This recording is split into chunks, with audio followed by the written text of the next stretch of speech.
Hey,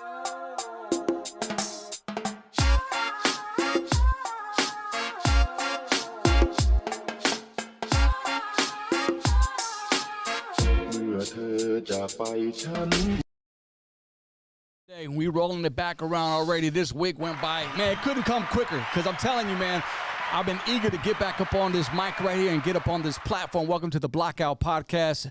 This Monday evening, my name's ODM. You already know, your daddy's favorite rapper, your mama DJ from back in the day, that lighter shade of brown. Shit, what's up? And I'm your boy Money Moons, a.k.a. Dinetto Luna. And you already know we got Danny. Who's hitting the switches back there? Danny boy. The torta native. What's up, dog? What's up? Any tortas lately, man, or what? I had one last night.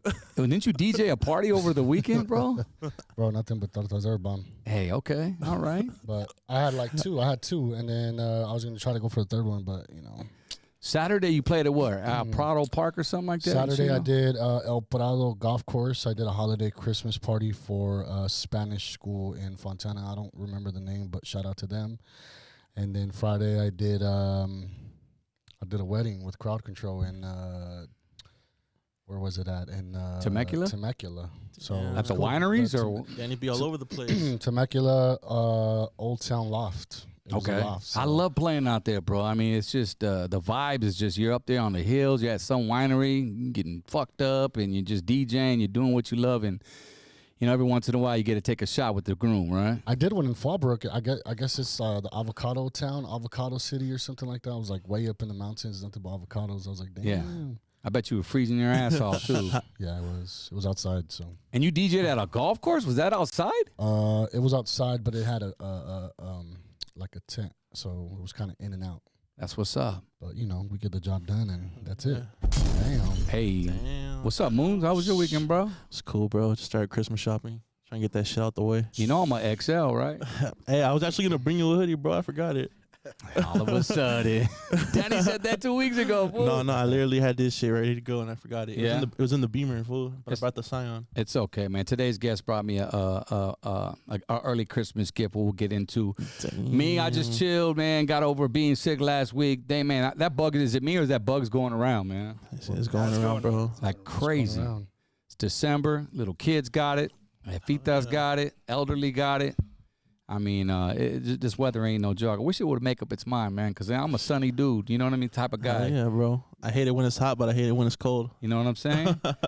So, anyway, with that being said, enough venting. We're here. This is the Blackout Podcast, ladies and gentlemen, at the Blackout Podcast on Instagram, all social media. Please share this vlog, I can't want to say vlog, this episode right here. It's going to be a great one. Tell all your friends, man, to come on in because this is live. Ladies and gentlemen, this partner of mine right here, I've known him for years, at least 20 plus years, if not even. I'm gonna even say 30. I think we're reaching 30 years, bro. We were like 7. A legend in this game, ladies and gentlemen. Hey, man, but he's not new to this platform. He started out one of the greatest, and he's continuing that, not just as a rapper, but also, man, his lifestyle. And he's did a 360 with his lifestyle, and I'm very excited to talk to this brother today, ladies and gentlemen, Mr. Little One. Hey, San Diego. SD in the building. What up? What's cracking, G? What's up, my bro? Thank you for having me. Thank you for having me, a man. little salute real quick. Let's go. Cheers. So you were a smart one, because I asked you, I said, man, how was traffic today? You said, nah, man, I came last night, oh. Yeah, I mean, that's always the best thing to do. You got to be strategic, you know. Yeah, especially when you're making moves, man, these days, bro. Yeah, you know, we got to show up, right? Man, you're looking good, brother. Looking good, looking fit. Look at you. Thank you, man. Thank you. You know, I'm trying. You're looking like me in 2004, bro. I don't know what the fuck happened. I used to look like that. You stayed at the gym like that, fool? Well, I got married and I got no kids. And then tengo una pinche pop belly. But, hey, there's always room for change, right? Hey, man, you look great, bro. You look Gracias, great. You're bro. one of the best, bro. You're one of the best, my bro. G. Damn. My G. One of the best. ODM's one of the best. I don't hear no applauses. What the fuck? You slipping Damn, over there. Danny. Why you got to play the crickets for, Danny? So they am. This guy over here. Anyway, thank you, brother. I appreciate that. So it's been some time since we've came across, whether I know either we talk on the phone, we talk via text. Nowadays, it's usually like that. It is what it is. We all live busy lives. But let's go back. For those that don't know, of course, Mr. Little One, straight out of San Diego, born in Mexico, Southeast San Diego. Yeah. to be exact. And you weren't now. Me and my lady, we love to go to when we go out that way, we usually go to Logan area, Chicano Park. We go visit that. We go grub down on Salud Tacos over there. That's our spot. Yeah. And then, of course, we'll go stay downtown, right? But did you grow up? Is that it's right around the way. Yeah, I grew up in Sherman. Okay. That's like, so it's like Golden Hills, Lomas, Sherman, and Logan Heights. Okay. So you experience a little, what we all go through, little traviesos, always into something. Yeah. You know what I'm saying? But this is what I said. The other day I was talking about that. Like, we grew up in that culture, but no matter how much chaos was going on outside, there was always love inside. Okay. You know what I mean? Like, my mom was a single mom. I had 3 brothers, and even though there was murders and there was all kinds of things going on outside, I never felt out of place, not geographically, not emotionally, not morally, not financially. Right. We didn't have anything in the bank, but we were rich in love. You know what I'm saying? Well, you had a television too, right? We had a TV. And that's what separates us, I think, right now, because the problem is that the kids nowadays, they got too much going on inside. And what I mean by that is, they got the television, but they also got these too as well. Yeah, I mean, that's where the attention goes, and I mean, that could be kind of dangerous. This is powerful, bro. This is you're a broadcaster if you have one of these. You're a rapper. You're everything and above. You're video, everything, But Sherman, that's your outlet to the world right there, dog. The what? That's the outlet to the world right there. Yes, it is. I tell Danny boy to delete his cookies every night because, he goes home to wifey and it's all XXX and fucking, shit. He be on the hub, huh? I'm trying to learn new shit, dog. I just had a son, so we got to spice it up. Hey, I am not mad at that. You know what I'm saying? Especially when you get, Bato, you ain't even married yet. And then when you lift the leg up. Your leg? All horny. Whose leg? Hers or yours? Really? Yeah, all right. Y'all see, man. Yeah, Always G. on me. No, but man, being at home back in the day, it was all about the cartoons. It was all about just, even though if we got yelled at, I grew up with my grandparents too in the same household. So if I wasn't getting yelled at my grandma, I was getting my mom. You know what I'm saying? Yeah. She worked but whatever. But the culture's beautiful though, bro. Like, yes. In the hood, you know what I'm saying? Playing marbles, piñatas. You know what I'm saying? Bro, like the paletero, man. Dog, you did the paletero, man. Bro, I did that. Bro, that was a smash. Had to, man. But you know why it was a smash? Because everybody could relate to it because it was the truth. It was the truth. You know what? I did get some, what do you call it? Flashback? Backlash. Thank you. I stumble on that word. You ask me every time. Because the motherfuckers are like, hey, those paloteros are working hard out there, and you're over here making fun of them. I go, was I really making fun of them? Nah, dog. You were talking about the culture. And every time they called complaining, I just blamed it on Chingo Bling. That's not me. That's Chingo Bling. Hey, everyone thinks that fool did that song. For real. So everyone. Honestly, I didn't even know you did. I thought it was Chingo Bling. Now you know what? I passed that book, but no, you're right. Let's see, was it trompa? Was it the little spinning things? Marbles. You said it all, bro. And man, and we had a good childhood. I just remember being outside, fucking, taking a random stick and a what's that old coffee? U-Ban or something like that, and I just fucking throw random shit in there, make my own shit out of fucking mud and clay. You know what I'm saying? We played baseball, dog, with a stick. Tennis ball. Yeah, you know what I'm saying? Remember the wiffle balls? Yeah, bro. Like we made it work, no matter what it was. You know what I'm saying? Yeah. And what was cool about it was, everybody from elementary, you go to junior high, then you're in high, so like, that's your squad, right? And then you get to see, like, if you look back now that we're older, the way that the culture has always remained, and it never changes. People change. People change. You know what I'm saying? Right. The culture's still the same. When I go down there, it's still the neighborhood. Right. Just the people in it change. Right. You know what I mean? So when people say, oh, you moved out of the hood and all that, like, dog, you got to remember, like, ultimately, like, the ultimate goal is to evolve as a person. Right. You know what I mean? That doesn't mean that you abandon where you're at. You just evolve as a person. When my mom came down here, she didn't have it so good. You know what I mean? The struggle was real. Right. Financially. And you saw that. And I saw that. You know what I mean? So her objective was for us to have it better than she did. Right. My objective is for my kids to have it better than I did. Mm-hmm. You know what I'm saying? And so on and so on. Right. So the conscious evolution of the soul is like majorly real.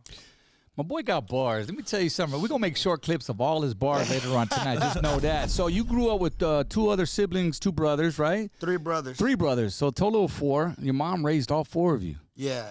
Man, what was that like? That had to have been tough, bro, because I know raising little man right now. I mean, you know, my mom cleaned houses. You know, she would take us, and she did her best, sold jewelry. I had my 2 older brothers, my little brother, and my little sister. Okay. And okay. And you know, but it was love, bro. You know, she got sick really young. She passed away. Yeah. You know, my brother went upstate. He got out. He passed away in a car accident. You know, my mom was abandoned when she was little. So we don't have no cousins or no aunts or no uncles. It was just us. Just your immediate family. Yeah, just the immediate. And it's, you know, so now, you know, as the years have went on, like, it's super important to keep a close unit. And, you know, I want to encourage, so I want to talk about is, right, you know, especially being a young dad. You know what I mean? Like, more dudes need to step up, even when it's rough on the other side, and fight for their kids. Because that's majorly important, man. Leadership is majorly important. I just think that sometimes a lot of men give up because it gets hard. You know what I'm saying? Like, stand up and go to court. Show up and go to court. Right. And don't let a barrier come between you and your child. You know what I mean? That's, unless you just not, you know, you're not even trying to man up. Well, that's a whole different conversation, because that has more to do with, like, morale. You know what I'm saying? Right. But I just think that, you know, I do meet a lot of dudes because people hit me up. They leave me messages like, I'm going through this because I can't see my son. Or I'm going through this because I'm drinking. Right. Well, stop drinking, get yourself together, and do what you have to do to get your son and get your brain out of the mom. Sometimes it could just be the simplest answer, but you don't see it. Yeah, dog, but that's what I'm saying. Like, everything is around us. For example, a piece of paper, right? You see a piece of paper. You can't give a piece of paper a time or a place of birth because it had already manifested in the form of a tree. But without the sun and the clouds or the rain, there'd be no tree. So the next time you touch a piece of paper, you're actually touching the sun, the rain, and the tree. But you never think about that when you touch a piece of paper. But it's a fact. God damn. Damn, this fool dropping gems. Can we just get Philosopher. Where'd you get that from? It's just damn, son. It's just true, dog. Like, the vibratory frequency is available to all of us. Right. To all of us, you know what I mean? It's just up to us to, like, step up and want to engage with it. Now, I'm going to go back on that metaphor you just said right now about the book, the tree and all that. Was that because you don't know as a person, whoever had that tree, you don't know what that book went through is what you're saying? Like, it went through so much before you picked it up back again, that paper? What I'm saying is sometimes you're unaware of how we are all interconnected to greater things. Like there's people that are probably never going to meet you or meet me that we somehow touch their lives through our music, right. And even in this, in paper, like, the paper's the paper, the message is different, and then it's up to you to embrace it and engage with it and implement it so you could experience it. Right. Okay, I got you. You know what I'm saying? I got you the second time around. You get that one? You got that? Yeah, I picked up the first time. Yeah, I'm a little slow on this side, man, but I'm learning as we go, brother. That's facts, though. So, yeah, man, growing up, man, just you got into hip. You've been through a lot, bro, just from what I've seen, what I've researched, and before even the age of 18. You know what I'm saying? Yeah. I mean, you know, alcohol was my monster. You know, and besides that, just not being able to identify with the trauma. Right. You know, when you can't identify with the trauma, you're just kind of scattered. You don't know what you're doing. So I was, like, really destructive. Was there one thing that led you to alcohol? Like, the main, what's the main thing? Well, I mean, you got to remember, we had bad leaders when we're growing up. You know, we had bad leaders. Like, there's dudes sliding you guns, just bayonets. Right. Drugs. The homies in the hood. The homies in the hood. The yeah. OGs, you know what I'm saying? Yeah. Like, instead of them trying to, like, navigate you into a better space, like, they're teaching you how to strap up. Right. They're teaching you how to, you know, end up in prison. Right. So, you know, like we were saying, the homies from 6th grade, now we're in the 8th grade, so if they're drinking, I'm going to drink with them. Same dude that hand you the gun, hand you a 40. Yeah, same old thing. And then, you know, again, you want to get out of your house because we take our home for granted, bro. You know what I'm saying? So you want to drink, then you feel different. It numbs you. Right. But, you know, actually alcohol that's a depressant. You know what I'm saying? Right, absolutely. So for me, I mean, I'm not saying everybody has this issue, but, like, for me, I started drinking really young. My mom died young. I was mad at the world. She was a good lady. She was a good person. She helped a lot of people. Why did this have to happen? My family separated. So as soon as she got sick, everybody separated. My 2 older brothers, his dad came and got him and took him. My little brother, my little sister, their dad came and took him. So I was by myself. Mm. So I was mad. Of course. I was mad. But again, like, that's the cycle of life. Right. That's like, dog, like that's just what it is. You know what I'm saying? Yeah. But when you're young like that and you don't have good leadership, Yeah. You don't know any better. you don't know any better. Yeah. You don't know any better. So so what ends up happening, dog, is you learn the hard way. You make bad decisions. You're not emotionally, in tune with yourself. You know what I'm saying? You don't learn about growth. Like, more schools need to be teaching about personal freedom and growth and evolution and being aware. Right. Because, dog, there's people that are, just because you're awake doesn't necessarily mean that you're conscious. Right.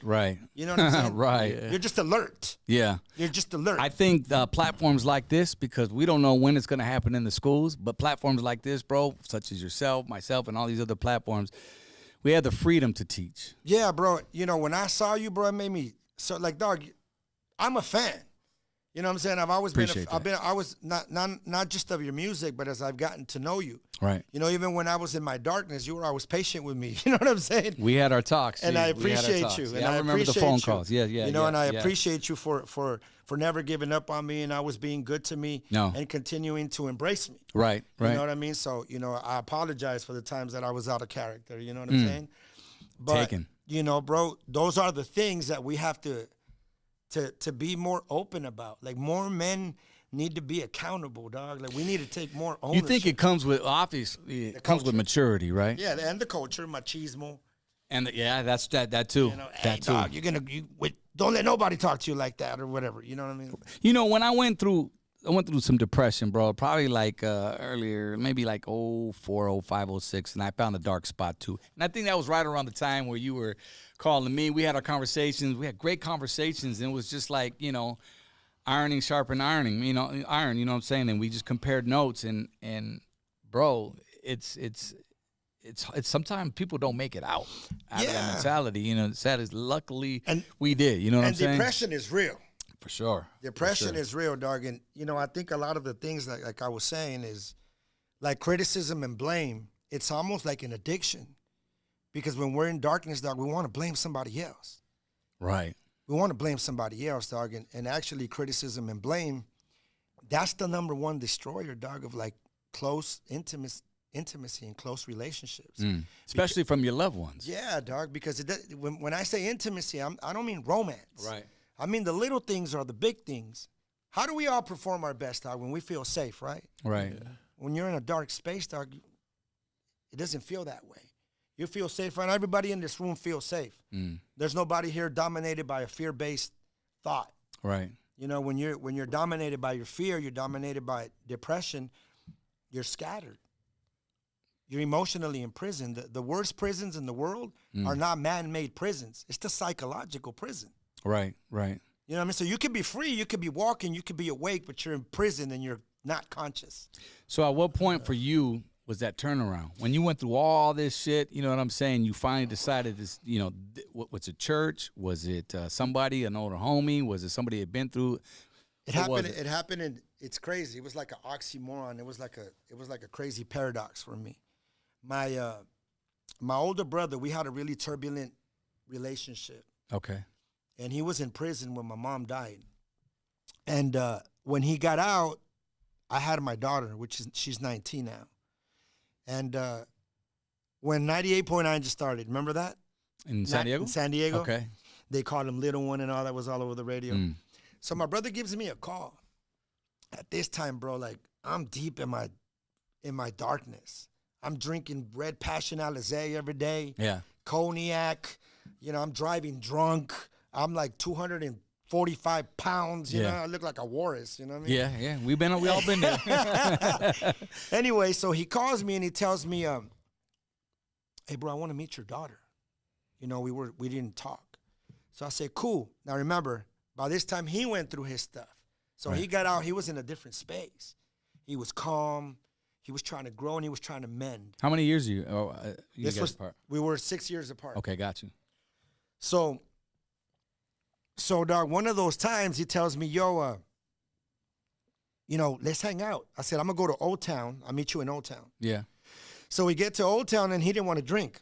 Excuse me. He was going to get surgery for his tonsils. make a long story short, bro, it was the first time that we like had closeness. Okay. Right? That's dope. I go to the studio. I walk in and I'm like, yo, this is my boy Shiesty, right? Yeah, I remember Shiesty. Shout out to Shiesty. Shout out to Shiesty. Yes, sir. So my brother, just joking around, said, that's not what you said earlier. So I got angry at him. Right. He was just joking. Right. So I got angry at him, and he's like, man, I'm just gonna leave. And he gives me his hand, and I kind of like slap his hand away. And he leaves, and he crashes, and he dies. Oh, shit. So I felt like it was my fault. You know what I'm saying? Right. I felt like it was my fault. Of course, bro. You know, of course. Minutes after. He didn't want to drink. Yeah. I got him drunk. I demoralized him before he left. Right. And all that weight on your shoulders. Yeah, dog. And, but at the same time, I had this little baby. Her mom wasn't around. So I had this little baby, bro. So I'm coming out of the shower one day, bro. I'm in my towel, and my daughter's 6 months old. Dog, and she sees me, and she gets this joy. And I'm like, this is how she feels about me. Like, I'm the person that takes care of her. Yes. She doesn't know that I'm an alcoholic. She doesn't know any of that. She depends on you. She depends on me. Yes. And that was it. The next day, bro, like, that was it. Deep. There it is, y'all. If you don't know what it's to be a parent, I'm telling you, man, you got to embrace that. Like my man said earlier, there's nothing like your own seed, especially, man, giving you that unconditional love. Yeah, and that's what I mean about the fathers, and that's why I said that, bro. I think it's important, dog. Like I said about the implementation, right, and experiencing, like even this book, anything that is good for you, we can talk about it, we can post it, we can recite it, but if we don't implement it, we're never going to experience it. Right. You can tell somebody, look, this book's going to change your life. Are they really going to read it? You're on Instagram, but you're not reading something that can make you better. Right. You know what I'm saying? So again, like, it's up to everybody has their choice. Like, well, you're one decision away from changing your entire life. And if I was able to do it, somebody else can too. You picked up this book. We keep picking this up because this was my early Christmas present, man, that little one brought me. It's called The Four Agreements, and this has a lot to do with your life changing as well, right? Yeah. Talk about this book and talk about the author. So that book had been going around. People have been telling me about that book. In my deepest despair, bro, in my darkest time, I finally went and I got the book. So I got the book, bro, and I sat down. And keep in mind, this was the first time that I actually grabbed the book and I opened it, but I was so ready that I just went on the book. It made me cry, it made me laugh, it made me understand, and it made me learn how to respect what a true teaching that came from a pure place meant. So this book will never work if you don't implement those agreements. What are the four agreements? So the agreements are, you always do your best, you're impeccable with your word, you never make assumptions, and you never take anything personal.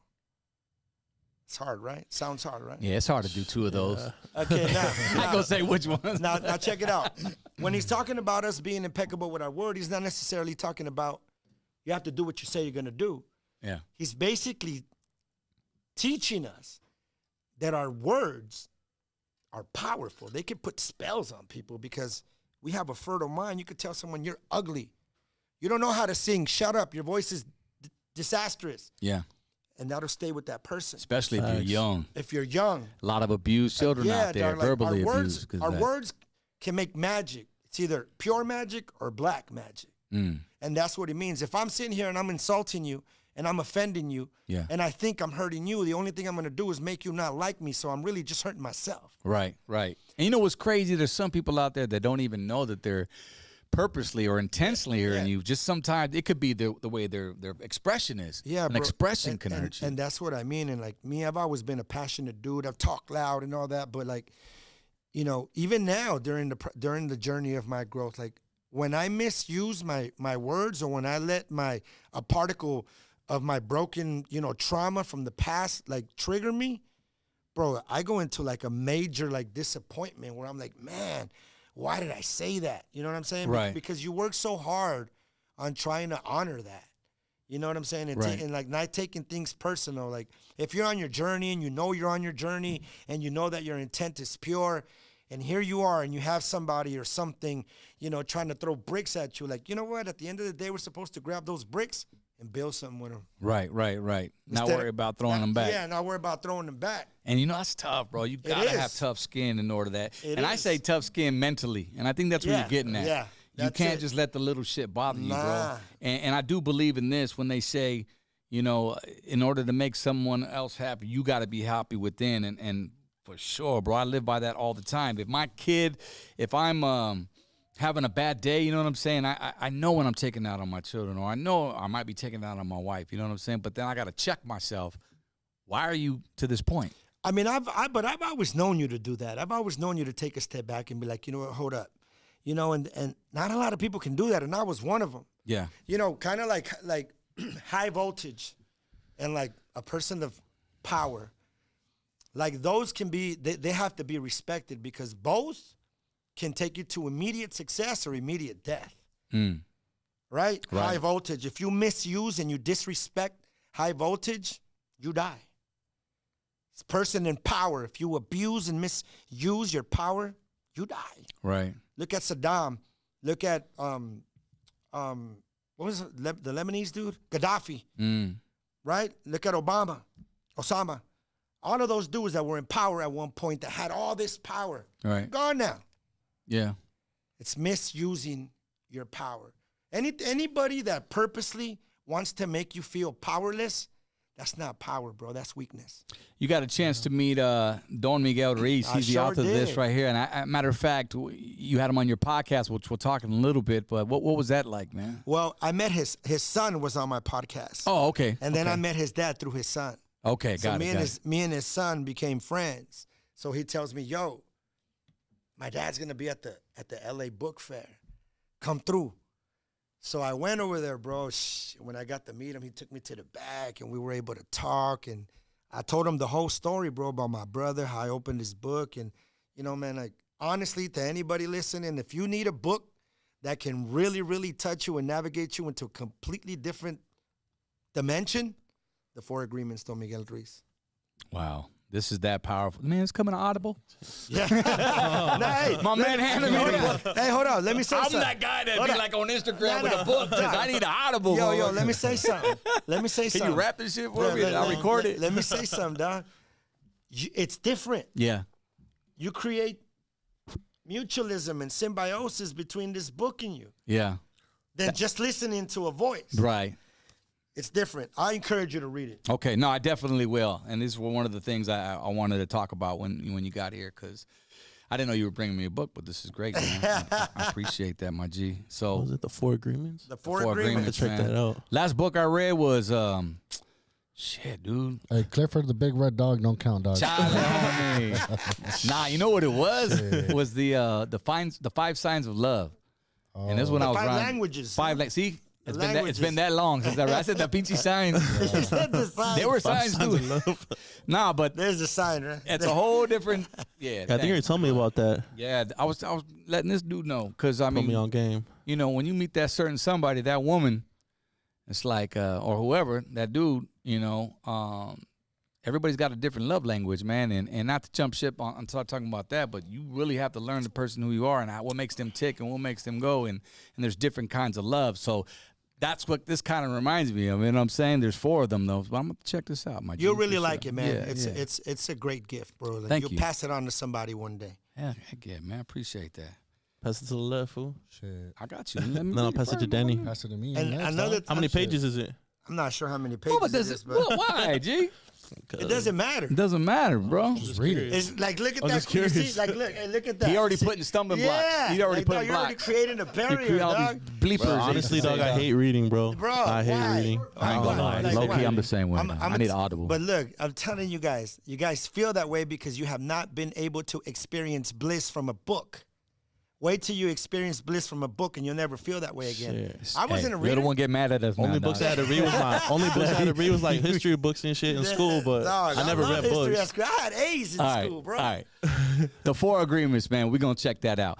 Mr. Little One is here. I want to know a couple questions, bro. Yeah. How did it go from the music side, you know, a name standpoint? How did it go from Little One to Lil Uno? That was business, bro. That's when I got a deal with Fontana, you know. Okay. And I was trying to get my catalog back. Fontana. Remember through Universal, they had the Fontana. Oh, that was a record label? Yeah. Okay, I didn't know that. All right. Yeah, so it was a distribution deal at the time. So I came to 99.1, the Streets album came out. Yeah. So that's when I got a direct distribution deal. But if I did it under Mr. Little One, that name was like that already. Yeah, it was over there. So I had Locked to start up something somewhere. brand new. That's dope. I had to start something. How many brand new. albums you rock with that name, Lil Uno? I did a few, but you know, I at the end it ended up going back to Mr. Little One. You know what I'm saying? Yeah. You had to. Yeah. You had to. Like in the end, like, look, dog, this is real shit. Right. Expectancy determines outcomes, dog. When you're not attached to the outcome is guaranteed. I'm going to need you to say that again. Okay, expectancy. Nah, for real. Expectancy. That shit was dope. Expectancy determines outcomes. When you're not attached to the outcome is guaranteed. Yep. In other words, think of a time that you wanted something really, really, really bad, dog. Right. And you wanted it and you just wouldn't get it. And when you didn't care no more, it landed on your lap. It came. Man, I'm telling you, that's how I be about them royalty checks that be dropping. You know what I'm saying? Like, shit. Lord Jesus, please, Lord Jesus. All good then. Next week, bam, hits the mailbox. Like, you're just hanging out with your family and something comes in. Oh, shit. It's crazy. You know what I'm saying? But the want creates a barrier, dog. You know, so many people start businesses and they want to succeed overnight. They want to chase this money. They want, and I had to learn, mentally, like, it's not going to happen, man. It's like, just do what you love, do what you're passionate about, and it will come. It's like discomfort and sadness. Like, they usually come because something that you didn't want to happen happened, right? Yeah. The want, like, dog, I want this. Yeah. The want creates a barrier and resistance from your actual growth. Right. You know, and I think even if more people use their repent and use their shame and use their guilt as tools, it'd be a lot easier. But the pride, the ego puts a barrier between us. Like, nah, we always try to find fault in someone else instead of ourselves. Yeah. You know what I'm saying? Like, we can cheat on our taxes, people cheat on each other, but you can never cheat your growth. Yeah. Ever. It's impossible. You ever been married? Yeah, I was married. How many years? I was married for 8 years. Okay. Now, check that. That's a great example. That was a very turbulent time. Now, the mother of my 2 kids, we're great friends. Her husband's my friend. I love their little baby. Right. You know, we spend holidays together with the kids. But we all grew. We all evolved. Right. We all wanted the same thing, the best for our kids. Right. You know what I'm saying? So in a sense, you're forced to grow. Like, I look at her, that part is gone. It's dead. Yeah.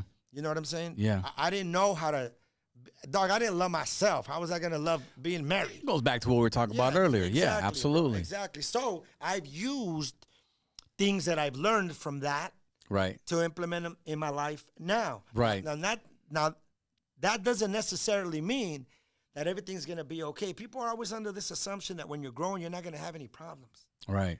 That's not true. It just gives you the ability to deal with your problems a little bit better. I got you on that. Discomfort and integrity. Okay? You got to be okay with making someone uncomfortable to honor your integrity. Man, see, I've always wanted to make a grip of people uncomfortable, man. You know what I'm saying? But you don't. But I don't. But you don't. Sometimes I feel like I need to. Yeah, right. But Like, you them don't. You're motherfuckers like, need you to know know what? what I'm it not gonna is. say no. And then when we don't, we end up with this list. Like, fucking Yeah. remember I did And it this? builds up. And it builds and it builds. It's better to be like, I can't do that for you. Yeah. I can't. Because you're honoring your integrity. Mm. You know, dog. So I have a story that really helped me one time. This homeless man told me this. So I got kicked out of the school bus when I was a kid. So I had to take the city bus to school, right? So I met this homeless man, and he told me 2 things. He said, there's certain people that can do certain things, but certain things have to be done a certain way. I didn't understand it then, but as I got older, I was able to understand how real that was. Yeah. But when I was talking about regret and shame, how important it is to use those as a tool. Here's the story. There's a father and a son, and the son walks in on the father, and the father is weeping. So the son asks him, like, why are you weeping? Like, what's going on? So the father says, you see over there, and there was a wall, and the wall had a bunch of nails. He says, every single one of those nails represents your lies and your deceit. The father told the son. The father tells the son. Right. So the son starts weeping, and the son tells him, you know what? I'm going to be an honest man. I'm going to change my life, and I'm going to navigate into a better direction and be a better human being. So then the father tells him, for every truth you do and every right you do, I'm going to remove a nail. So time goes by, and dude is righteous. Dude changes his life, and one day all the nails are gone. So the father runs to tell him, and now the son is weeping. He says, son, like, why are you crying? You've been a good man. You've been righteous. You made rights of your wrongs. Look, all the nails are gone. He said, yes, father, but the holes are still there.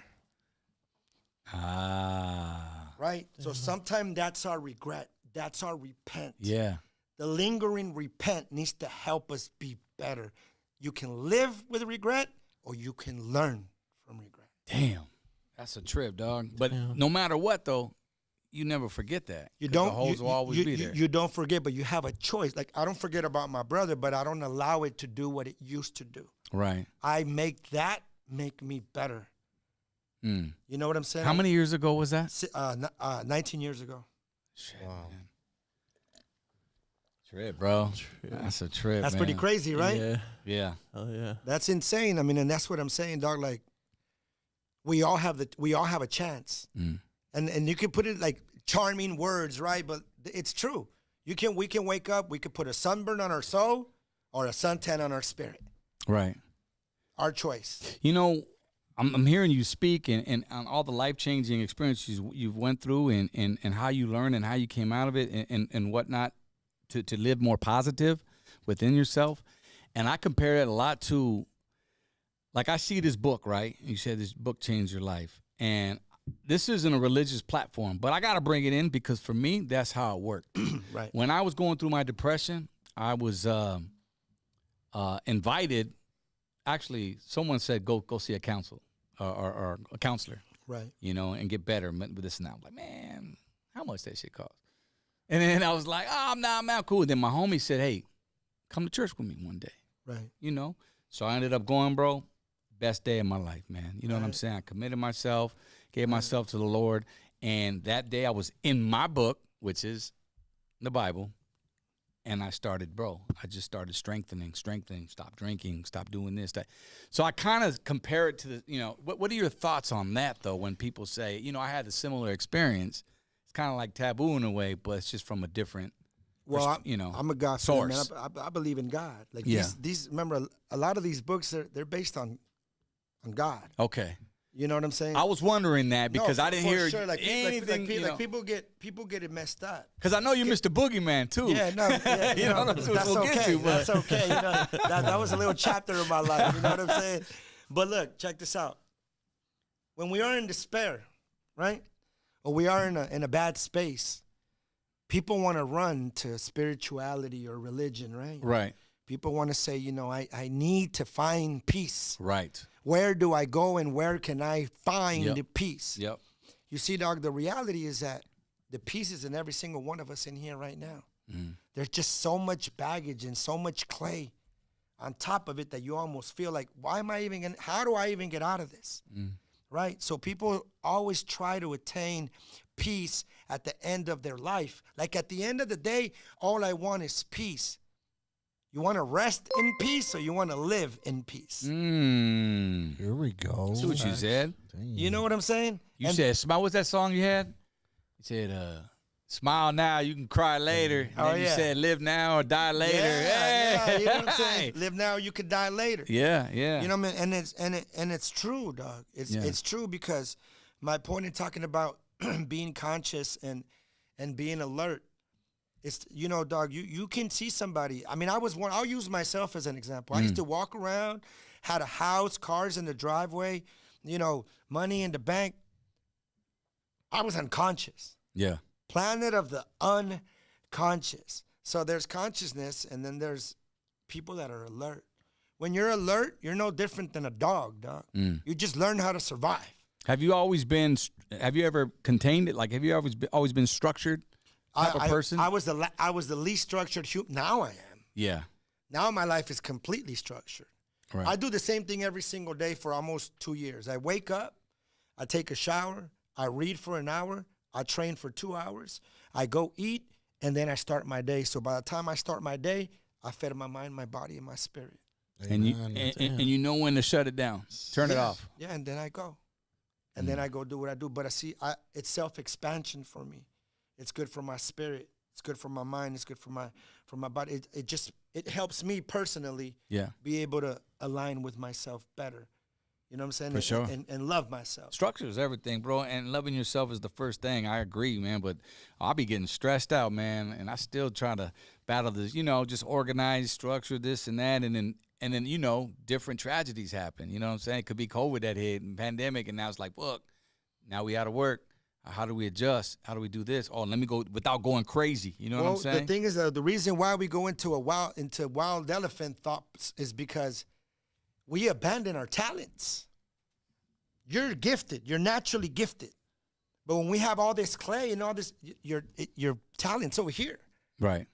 How many times did you say, you know what, let me just get back to doing what I love to do? Yeah. And then like that, bro, you get back up. Sure. Right? Because you're engaging in your talent. You're engaging in who you were born to be. Right. And that's what we're all supposed to do. Like, we're here to serve, bro. Like, the real gift is giving, not receiving, bro. Mr. Little One in the building right now on the Blockout Podcast. Shout out to everybody in the super chat right now. I want to give some love. Shout out to JC. Who else we got, bro? Misfit Soto was in the building right now. Misfit He said, "What's up, G's?" Misfit Soto. Big shout out to Anthony Brito. He did shot us some $5. He says, "Sup Uno and ODM. Much respect from Tone 661." Gracias. Oh, what up, Tone? That's a good dude right there. He's the one that he was one of the big ones that requested you, bro, to be on the platform. No He doubt. was like, "Get Little One on there. Get Little One." Speaking of Misfit, I don't know if this is true. Not to go off your stuff, but Misfit, you read somewhere on I was just Community, watching on right? Fuel Community. That fool just dropped that track, or just got cashed out with Bad Bunny. Doing the track for Bad Bunny. I don't doubt it. I just seen it right now. They just read- posted it. Yo, Misfit Yeah. is one of the dopest in the game, bro. Hell yeah. Yeah. Misfit is, not only can he just rap his ass off, but he can produce his ass off, too. Right, and you witnessed that I've with been the in the studio Untouchables. with- Yeah. Me and Conejo and Shadow went in there. We did a whole album in one day. He told us, Yeah, he was telling us about that shit when it came on. Dog, we went in there in one day, and he was just like, all right, cool, I got everybody's vocals, like, everybody get out. And then he did his magic. He would just send me shit that was just crazy, bro. Even when I get in the studio with him, like, my voice changes. Yeah. I turn into, like, Mr. Little One, the boogeyman from 1996. Yeah. You know what I mean? Yeah. I'm like, skeletons being made out of these melodies, remedies, made to make memories, enemies better be ready, like, in a second. I'll be like this. Hey, I'm finna get ready to go to the store. Does anybody want something? I'll start talking while I'm rapping. That's that double tongue, Junior. You ain't used about that. That's that OG shit right there. That's that Night Owl shit, man. Shout out to Night Owl. I heard somewhere where he kind of like blessed you with or helped you out with that style a little bit. Or he was the first one to do something like that, right? He was the first one to do it, yeah. Yeah, with the Here Comes the Night Owl. I actually perform it when I do my shows with a band. That's dope. That's hard. Yeah, I did a whole tribute to him. If you guys look it up, I'll just look Mr. Little One Night Owl. Tribute to Night Owl. Here Comes the Night Owl. I did it with bars and guitars. No shit. Yeah, super, super dope. It's just the guitar, man. Night Owl, man. I remember coming up in the game when we first came out, bro. It was like 90, 91. We dropped in first underground, and I say that because I hadn't heard you guys on the radio. I would go to the swap meet, local one right here. Shout outs to JR, man, right here. Familia Records. It was all right here in Riverside. And I go there and I see all these CDs. I'm like, I didn't realize how many more, Chicanos doing rap. I didn't call it Chicano rap. Chicanos doing rap, what I'm saying? We're there. And I saw the Little Ones. And I saw this was before Mr. Shadow. It was you and Night Owl for sure, bro. And Rob. And then Rob came, I think a year later or something like that. And I was like, then I heard you guys' music. No one sounds like San Diego, bro. Right. And San Diego don't sound like nobody else. You guys are unique in a market, and I think it's dope. Yeah, no doubt, especially me and Shadow. Like, we get together, we're like the Mexican, like, Red Man and Method Man. Right, We're like right, peanut right. butter and jelly. You know what I mean? Like And you guys are really homies, Oh, right? that's my compadre. I baptized his baby girl. Like, that's my little baby girl, bro. Shadow's my brother. Love him to death, bro. We're like this, you know? That's tight. What other San Diego rappers, when you were coming up, now I'm gonna start bouncing all over. I want to get to the music because a lot of cats are like, start talking about some music. Well, we're gonna get into that. You see what I'm just fed saying? our That's crazy, bro. Nobody wants to talk about growth. Yeah, we just fed ourselves, all right? All right, all You right, ate let's with us. Let's all talk right? about the music now. All right. You ate with me and Uno today, right, Money all right. Moons. All right. Let's get Danny it. ate before us earlier. You're the one who had the quesadilla. Hey, but you ate it too full. I looked at it only. I only looked at it. Rolling around San Diego, man. Let's say, 10 years old. Any San Diego rappers at that time? Nah, you know what there was? There was neighborhood rappers Okay. from the hoods. All right. Backyard party shit? Yeah, like from the hoods. In my neighborhood, it was Clown. Like, Clown is like the one that put me like really in the game. Shout out to Clown from Sherman. He showed you how to rap? He showed me that. He brought me a whole paper one day, and it was like, all you party people don't know who I am. My name is Little One from the Sherman Gang and all that, I did it to Genius of Love. I actually used it on the Requiem album. So that's what it was. Like, Logan Heights had their rapper. Yeah. Shelltown had their rapper. Sherman had their rapper. Right. And that's what it was. It was neighborhood raps. But now we were banging Curtis Blow, Run DMC, Sure. Beastie Boys, dog. Dope. You know what Dope. I'm saying? So like when I was growing up, like I grew up on the East Coast hip hop. Okay. And then Eazy-E came later. Rakim, Big Daddy Rakim, Kane, yeah, LL Cool J. LL Cool J, Same era. you know, God, that was a fucking but golden see era. But you see, See that, Chris, dude? But that's why you dope were, shit, that's why you were lyrical. Yeah. Facts. That's why we Facts. had those bars. Facts. I was like reading a thesaurus in the 6th grade, trying to figure out how to say like, I'm wanted by the police and I'm tired. So I'd be like, I'm a fugitive on the run and I'm exhausted. You know what I'm saying? Twisted your own way. Yeah, Ooh. twisted your own way. You know what I mean? So that's why once in a decade, Yeah. like I was ready, bro. Yeah, I remember, man, bumping Rakim, and you ever steal a verse from somebody and say it was yours? No, I didn't do that. You did that shit? Bro, I didn't do that. I was What'd you like do? a fucking freshman or something. Hey, but that's the best way to learn. Yeah, bro. Just recite. I would take I would take that shit to school, man. Rakim all up in the hallways, bro. And people didn't know until later on it got Someone said, popular, "Hey, that's whatever. It's like, hey, man, that's some other people's shit. I was a biter before I was a writer. Let's just say that, all right? Damn. But then my boy, I had what's your homie's name in the hood that taught you? Clown. I had my own clown over here, Steve Willis, man. All Taught right. me how to freestyle, and he, I always say it. He told me, look, man, he would just do it in front of him. How the fuck you do it? I ain't know talk about what I'm wearing. This and he goes, go home. Sit in your room and pick shit out of your room and just start putting words Yeah, together. same. Practice. Same. That's how you do. You Same. practice your crap. And sure enough, man, I came back and I was doing my thing. Now, I read somewhere, I think it was a Coastline podcast. Shout outs to them. Hopefully I'm saying it right. And they presented this question. They said, is it freestyle rap if it's pre-written? Or No. is it on the spot? It's on the spot. It's on the spot. I agree Yeah. with you. Okay. Yeah, like you. That's the whole point. Even if you're I've never been a good freestyle rapper. Yeah. I never have been. What I was really good at is creating music on the spot. Mm. Like I go to the studio now. And write your verse right there. I'll be like, so Steve will be like, Steve, Steve we were Ishams. talking about you the other day. Yeah. He's like, what's on the agenda today? And I'll be like, how about boom, boom, boom, boom. So he goes, boom, boom, and then I'll be like, okay, give me the choir. Give me a worm. Beat's done. Right? Yeah. And then, experience, though. We have a lot of experience. So how many producers you mess with? Steve, 95%. So he's the one that's doing those fat ass bass line. Yeah. Well, like yeah, on that's Decade it. 2.0 and all that Yeah, shit. bro, yeah. Dreamers is my shit, Well, bro. you gotta remember, bro, like, we get together, bro, and we both have that chemistry. Collective. Yeah, bro. So you kind of executive Yeah, producer, tell him what you want. Not, then bro, like, I go in there, and I just tell him, this is what I'm feeling right now.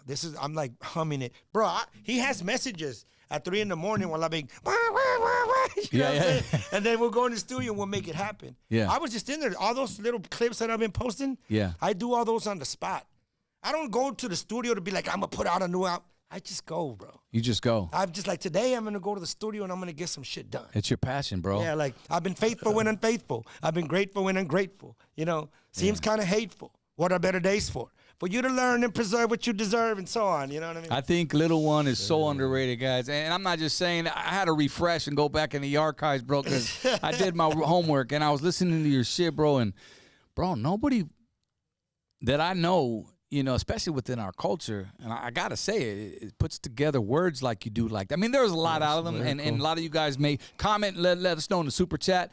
But this dude right here, the way you twist shit, bro, and you know your pauses, and you could just tell, man, that this motherfucker is a professional. He knows what he's fucking. You've been doing it too long, bro. Well, you know, you got to remember, like, we're students. Yeah. We're students of the game. You know what I mean? So I have experience. You have experience. Like, now you can go in the studio right now and we can create. Imagine if we got in the studio right now. Right. It would take less than an hour for us to have a smash. Right. I've never understood when artists are like, how did you do that? If you're an artist, you know. Yeah. You know what I'm saying? It's like when Picasso would go paint and people would be angry, like, how are you going to pay him all this money to do that in 20 minutes? He's like, it's not 20 minutes. Because I got fucking experience. It's the 30 years I've been doing this shit. Yeah. You know what I'm saying? Like, literally, Decade 2.0, bro, like, every single one of those songs was done and written on the spot. That's so dope. That reminds me of this fucking reel I saw the other day, and it was like this guy was like all upset because this guy paid him a bunch of money to do some work around his house, and he did it like that.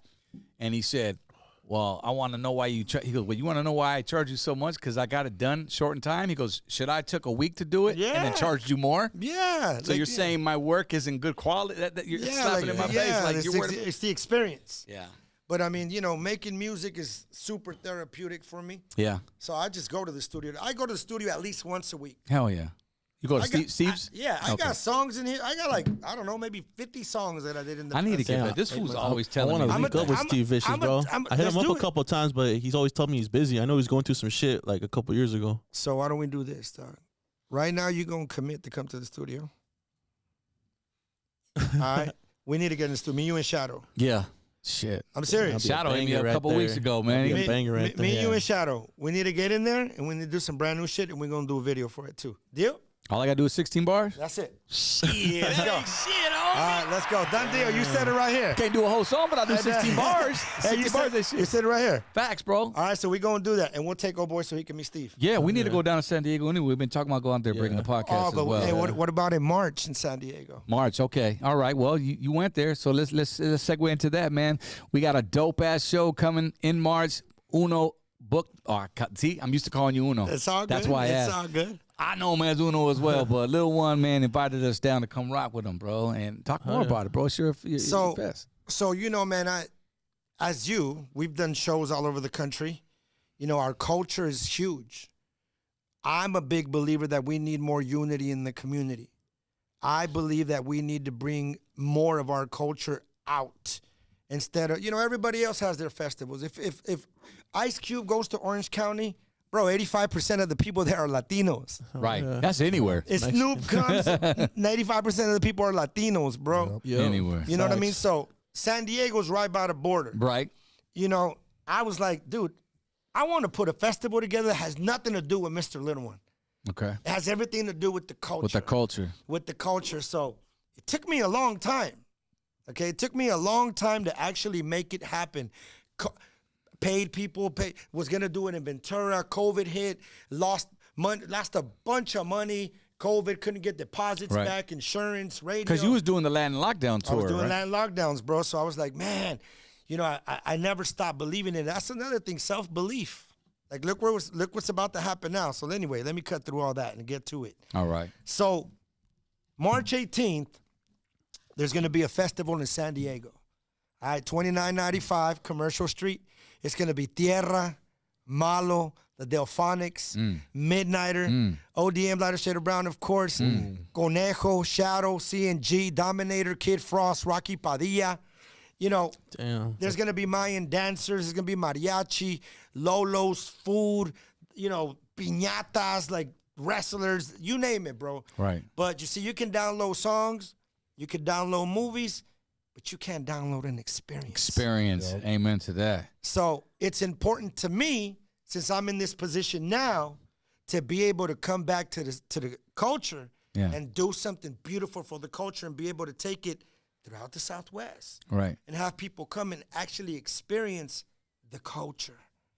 I don't think anyone's ever presented it like that. They've tried to. See, well, you got to remember, there's people that just get a bunch of people with names. Yeah. And let's see who shows up. Yeah. Like, I didn't want it just to be about names. I wanted it to be about the people, the culture, the way we grew up. Yeah. You know what I'm saying? We have paleteros outside too, tamales outside too, taqueros outside too. Lowriders? Lolos outside too. Yeah.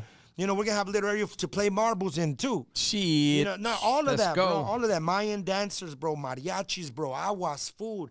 Like the whole culture, bro. Now imagine that, bro. Like, forget the monetary gain. It's the historical element. And we not only do we do that, bro, but we also get to show higher America, bro, that we can do that shit too. Right. Ourselves. And we can change the dynamic, the way that everybody views the neighborhood. That we can create unity, dog. A red carpet to the culture, bro. You know what I'm saying? So come in, you can bring your kids. It's a daytime event. There's going to be food. There's going to be music. The ambiance is going to be great. The energy is going to be magical, dog. March 18th. March 18th. And if you want to find out more info about it, you can go to... Go to Mr. Little 1619. We're going to officially announce all the other details tomorrow. Because this is the exclusive debut. This is the premiere of it, y'all. The premiere of this. Yeah, like, come to the Blockout and do it. It's going to be called the Chicano Music Festival. How? One more time, Chicano Music Festival. Chicano Music Festival, March 18th. San Diego. Tierra, Malo, all good vibes. Delphonics, Midnighters, Conejo, Lighter Shade of Brown, Shadow, CNG, Dominator, Rocky Padilla, Kid Frost, and many more. Special appearance by the Torta Miss Crazy's gonna be there. Miss Crazy. Coyote, the brothers are gonna be there too. They're doing it, bro. Yeah, that's gonna be a nice weekend, man. That's gonna be good. That's me and Wifey's anniversary weekend, so we're really gonna turn up that weekend. I'm gonna take care of weekend. you guys. I appreciate that, I'm man. gonna take care of you guys. Yeah, you know, a little high rise. I got you. I got you. At the Hard Rock or what? Butt naked on a balcony somewhere, you know what I'm saying? Overlooking the festival. Well, I'm going on early right now. That's what's up, man. I'm looking forward to that. Thank you once again for having me out there. I want to get back to some of the artists, though. Remember Aztec Tribe, man? Oh, yeah. I was trying to get them on it, too. Shit, dude. But see, this is what I'm saying, bro. Yeah, because I saw they back doing music, like, you know what? They're my dudes, and I love them. But again, man, like, sometimes they get, we get caught up in our other stuff that you abandon the passion. Right. You can't abandon the passion. Like, bro, let's be honest. What do you feel like when you're on stage? You don't think about nothing else. You're in the present moment. I love it. We only feel bliss when we're in the present moment. Yes. When we're on stage rocking it, we're in the present moment. Talking about it. That whole day, everybody there is going to be in the present moment. Yes. Not worried about them fucking hangover tomorrow morning. Not worried about anything other but then be able to say, like, damn, we needed this. Yeah. And I'm going to take that from San Diego to Riverside to Los Angeles to Ventura to Santa Maria to Portland to New Mexico to Phoenix to Tucson, and we going to make it crack. We coming. Southwest, baby. Let's get it. We coming. Chicano Fest, Music Festival. You ready, dog? Hell yeah, some legendary shit right there, dog. Let's go, bro. It's time, bro. It's time to make it happen, dog, for real. What are some of your a newer generation favorites? Let's say, what I mean by that, you got cats like Misfit Soto. He would fit the description.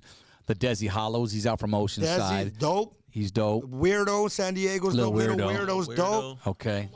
He's Maru's dope. Okay. Yeah, what about have you heard of Grifo? Little Grifo? Grifo's dope. Yeah, Okay. dog, I mean, those are all, people in the city doing it, bro. I mean, what else? Have any of them come up to? Have you met any of these? Yeah, cats? Little Weirdo's my little bro, man. I love that dude, bro. And I Yeah. love his creativity, man. I love his swag. He's a good dude. Yeah. I met Grifo a couple times. Good dude too. You know what I like about you, bro, is that you're not. Here we go again, machismo. No. To embrace the newer generation as far Yeah. as those that are coming up, because there's a lot of artists out there in the game. Well, there's a few that I know of that just kind of think their shit don't stay. It's like, homie, what you did with your heyday was back then. And you better embrace this youth. And not only that, bro, but honestly, bro, it's not like I feel threatened by anybody. Like, I know what I do. I know what I can create. And have done. And have done. You know what I'm saying? So I'm like, dog, all I can do is support them and embrace them. Right. You know what I mean? And they're dope. They're all Right. doing it. So, shout out to everybody doing it. I think it's fabulous, man, especially when the youngsters reach out to you, because I know I got hit up to do features all the time, man. And when that starts dying down is when I know, okay, these motherfuckers ain't fucking with me no more. Yeah, but you see, it's not really, know. remember, bro, it's not even necessarily that. Like, your shit is eternal. Your shit is timeless. All right. It's never going to die. It'll Right. play in the afterlife. Yeah. You know what I'm saying? Art LeBeau No, bumping that's that real shit shit. right now. Dog. What's up, Art? But dog, that's real shit. Yeah. It's real shit, bro. Like, you have to remember the value of that, bro. And not only that, but dog, I've gotten to vibe with you. Like, you're one of the best. You're one of the best, bro. Stop it, dog. One dope Mexicano. I remember your session with Fingers. You know, bro, and which one was that one? What is it? The Games remix, right? Yeah. Dog, and dog, I've been around you, bro. Yeah, like you. And then the voice, you had this voice. You have your own voice. I always thought I didn't like my voice at first. Now I kind of dig it. Yeah. No, because I can control it now. Right. You know what I'm saying? Like I'm more in control of myself, so I know how to flow. With nah, it, dude, but your ad libs are crazy. I mean, even down to the fucking laugh. That's just lunacy. You know what I'm saying? If there's a gap in Nuno's or Little One's music, there's a laugh right there to cover. It's the boogeyman laugh, bro. And that shit, I'm telling you, it's unreal. Like no one's ever done it like that. At least that I've heard of. Projects, man. You've had. We talked a little bit. We touched on the Untouchables a little bit. We're about to do part 2. I was just at Conejo's thing. Shout out to Conejo. Is it going down? Yeah, Because we asked Misfit if it was, and he was like, I'm down. Oh, it's going down. I talked to Conejo. I just went to shout out to Conejo. Yeah. We gonna do it. Me, Shadow, Conejo, and Misfit. We getting back in the lab. Yeah, they got their tour going. That SKM tour. It's him and Misfit and a couple others. That's dope. What about the Mistahs, man? You guys? Me and Shadow got like 4 brand new songs. No shit. Oh yeah, but dog, Shadow got bars. Right. Always has. Shadow's one of the dopest in the game. I see it in the comments, bro. You and Shadow. Shadow, bro, is one of the dopest in the game, bro. Period, bro. Still killing it. Yeah, so we got a brand new Mistahs project. Okay. Coming in, we're gonna do visuals to all of it. I'm you know, I wouldn't say that I'm working on a new album, but I've accumulated a whole bunch of songs, so why not? But the Decade 2.0, you know, I'm really proud of that album. That's just fire. I'm really proud of that album. Let me ask you something. And I want to know, I don't want to say it's not worth it, but you already know I'm coming with it. And I think it's smart because I've heard you say it before, but in your own words to my platform, you're charging $100 for your album exclusively. Why? I think I just answered it. Okay, no, I'll tell you. In my space, where I'm at in my life. Right. All right, like to me, releasing a project through the digital platforms is like getting a glass of water and putting it in the ocean because it's congested with so much music. Saturated. It's saturated, bro. I got you. The attention span right now, bro, is a minute, 12 seconds, on to the next. So you can release it, but I've already done that. Yeah. I've already released thousands of songs. Yeah. So I look at it like this. If I really want to value this project, my fans are going to fuck with this project. They're going to value the art. The diehard fans. The diehard fans, right? Right. So I sold my album for $100 exclusively. I didn't release it on any digital. I just released it. It was available for 7 months. It was not available for 7 months. You can only order it through Mr. Oh, because I wonder, because that's just on YouTube, and I'm going. Now it is. How's he charging $100? No, now it is. But when I released it, like a pre-order type. Let me give some of these artists some game. All right. You keep your value, you keep your equity when you do that. And if you have 100 people that fuck with you solid, right, and spend $100 on you, right, you make $10,000. And you can have 20,000 followers, but only 100 people. Bro, that's still winning. That's it, bro. Like, and me and Shadow did this. We went to little intimate markets where 100 capacity venues and charged them $100 to get in. But they took pictures. We sat down with them. We signed their albums up in close meeting. And guess what? They all sold out. That's hard. So you keep the equity, and there's people like if you did it.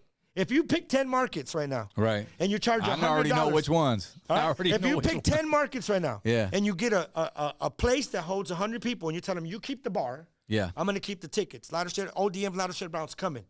100 people, for sure. 100 people for sure will pay $100 to do it. Go do it in 10 markets. You make $100,000 in 2 months. And they get to kick it with you after, and they get to hang out with you. You know what? They get to ask you questions. They get to ask you questions that they've been wanting to ask you for 20 years, 10 years, 12 years. You're going to tell me, bro, that 100... How many? More intimate. Bro, it's intimate. Yeah. You got 100 people that spend $100 on you. If you went right now, I could tell you. You went to San Diego, you sell out. You sell out here. You sell out in L.A. You sell out in Oxnard. You sell out in Santa Maria. Yeah. Phoenix, Tucson, Arizona, Portland, sure. Phoenix, Tucson. You're going to make 100 G's in 2 months if you want to. Coming 2023. Yeah, bro. Lighter shade of brown. 50 max people in the intimate tour. Hey, and again, but look, beyond the monetary game, but dog, let's not kid ourselves, dog. Right. Like, you're bringing a lot of value. You're bringing 30 plus years of your art into a live area for people to experience you. Now, I'm glad you brought that up because the value of what we've done accumulated so many years. Of course, bro. Some promoters will still try to fucking lowball you. Of course. And not only that, but check it out. When they lowball you and then they get mad at the price, then why are you reaching out to me? Then why are you even reaching out to me? You know why you're reaching out to me? Because you know I'm fucking timeless. Right. That's why. Facts. And as long as we honor that, we're straight, bro. Yeah. I am grateful to live my life right now where I don't have to do shit I don't want to do. Right. Everything that I do in my life right now, I do it because I want to do it. That's fact. Not because I have to do it. And I work my ass off for that. That's a boss right there. You know, it's real that's shit, a boss, man. Fuck that. Be your own boss, man. You know, because I used to get a lot of shit, and I still do every now and then. Going back to the promoter situation, but the scenario was different because, when I wasn't touring, I was doing my radio shit. It was like, DWTX never charged me that much. Yeah, of course, bro. I was like, bro, it's a different conversation. Yeah, bro. I've heard it all, bro. They try to use my, but not all. But I'm like, well, that's your conversation over there with them. Right. Like, they're my brothers, but I'm over here doing what I'm doing, and this is how I do it. Yeah. So I don't even do that no more. Like, I set up our own show. So after this festival, me and Shadow are gonna go do 10 shows. Yeah. You know what I mean? We're gonna go to these markets where they're waiting to see me and Shadow, peanut butter and jelly. You know what I'm saying? And we're going to go to these intimate markets.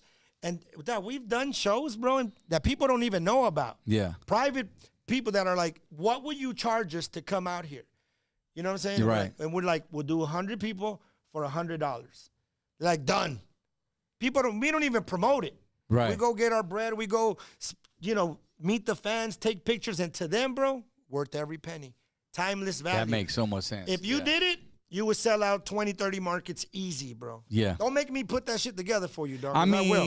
You know what I'm saying? I would be mad. There's enough for everybody. There's time, you know what I'm saying? Flossie, come on, bro. I mean, we stay busy, but sometimes your time is more important than here's the thing. what you're making, right? Look, check this out.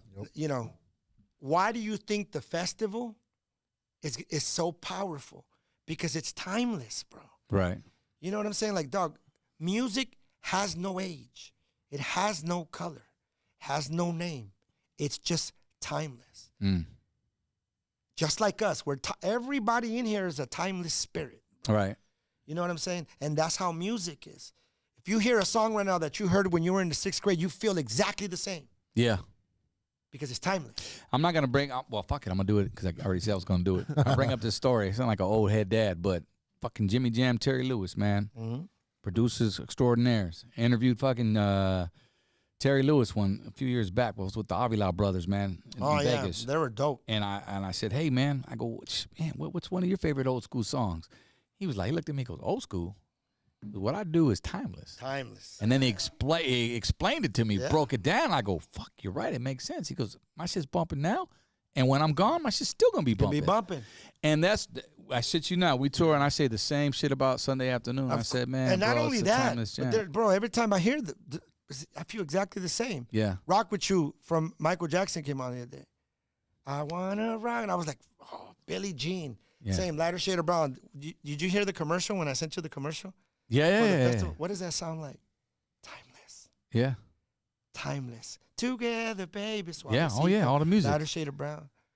Timeless. Sound like an old school commercial. Man, I play it right now. Yeah. Can I play it right now? Let's play it right now. Bluetooth me up. Hang on. Let's see. You sent it through Instagram or was it through? I sent it, through Instagram to your DM. Hold on. Little One in the building, y'all. Mr. Little One. Let's go.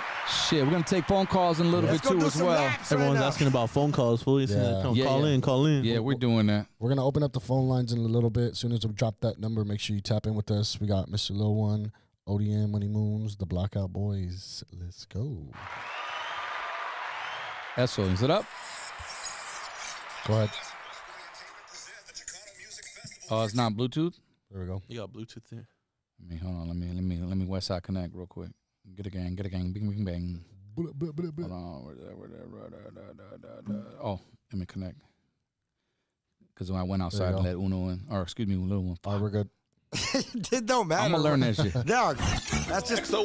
There we go. Turn that up. Chicano Music Festival, March 18th at the all-new Low High Social Club, Logan Heights, San Diego. Featuring live performances by Tierra. Here we go. Malo. The Midnighters. Delphonics. Kid Frost.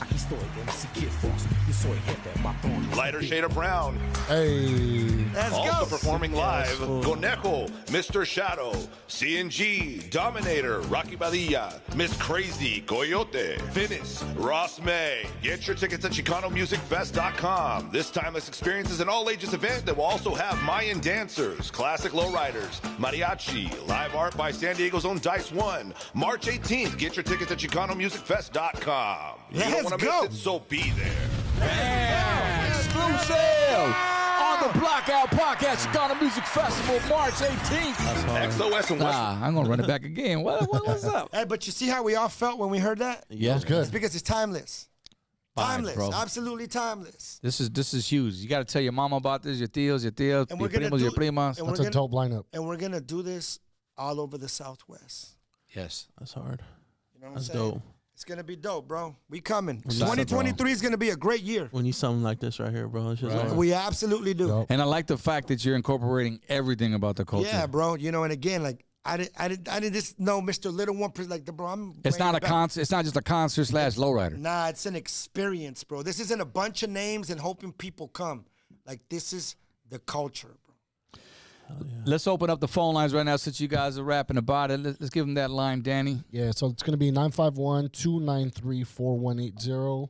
Go ahead and call us up, tap in, ask your questions, let us know what's good. Got a question for Mr. Little One. He's here. Let us know. I know a lot of you guys are having the super chats. This is why we open the lines so you can have the freedom to do that. But let's just keep it cool. You know what I'm saying? Otherwise, Just hang up. we don't want to hang up on your ass. Right. Come on, man. We all adults here, at least most of us. And, yeah, man. So where do we go from here, bro? What you doing after this? What's Well, in the I'm plan? going to go get some sleep. Holidays. What's up with that? Let's talk about Christmas real Be quick. with my children, man. Yeah. How many kids you got? I have 5. I just had a little baby. Really? Yeah. His name is Ocean. Ocean. Yeah. His name is Ocean Rodriguez. All right. He's 4 all right. months old. And 4 months, and then your oldest is? I'm not going to say. We're timeless spirits. We have no age. It's timeless. We have no age. You know? Yeah. You know? We have every day I go to the gym, I get a day younger. So Wait, you know what I'm saying? I mean, is it cool to call? Are you a grandfather yet?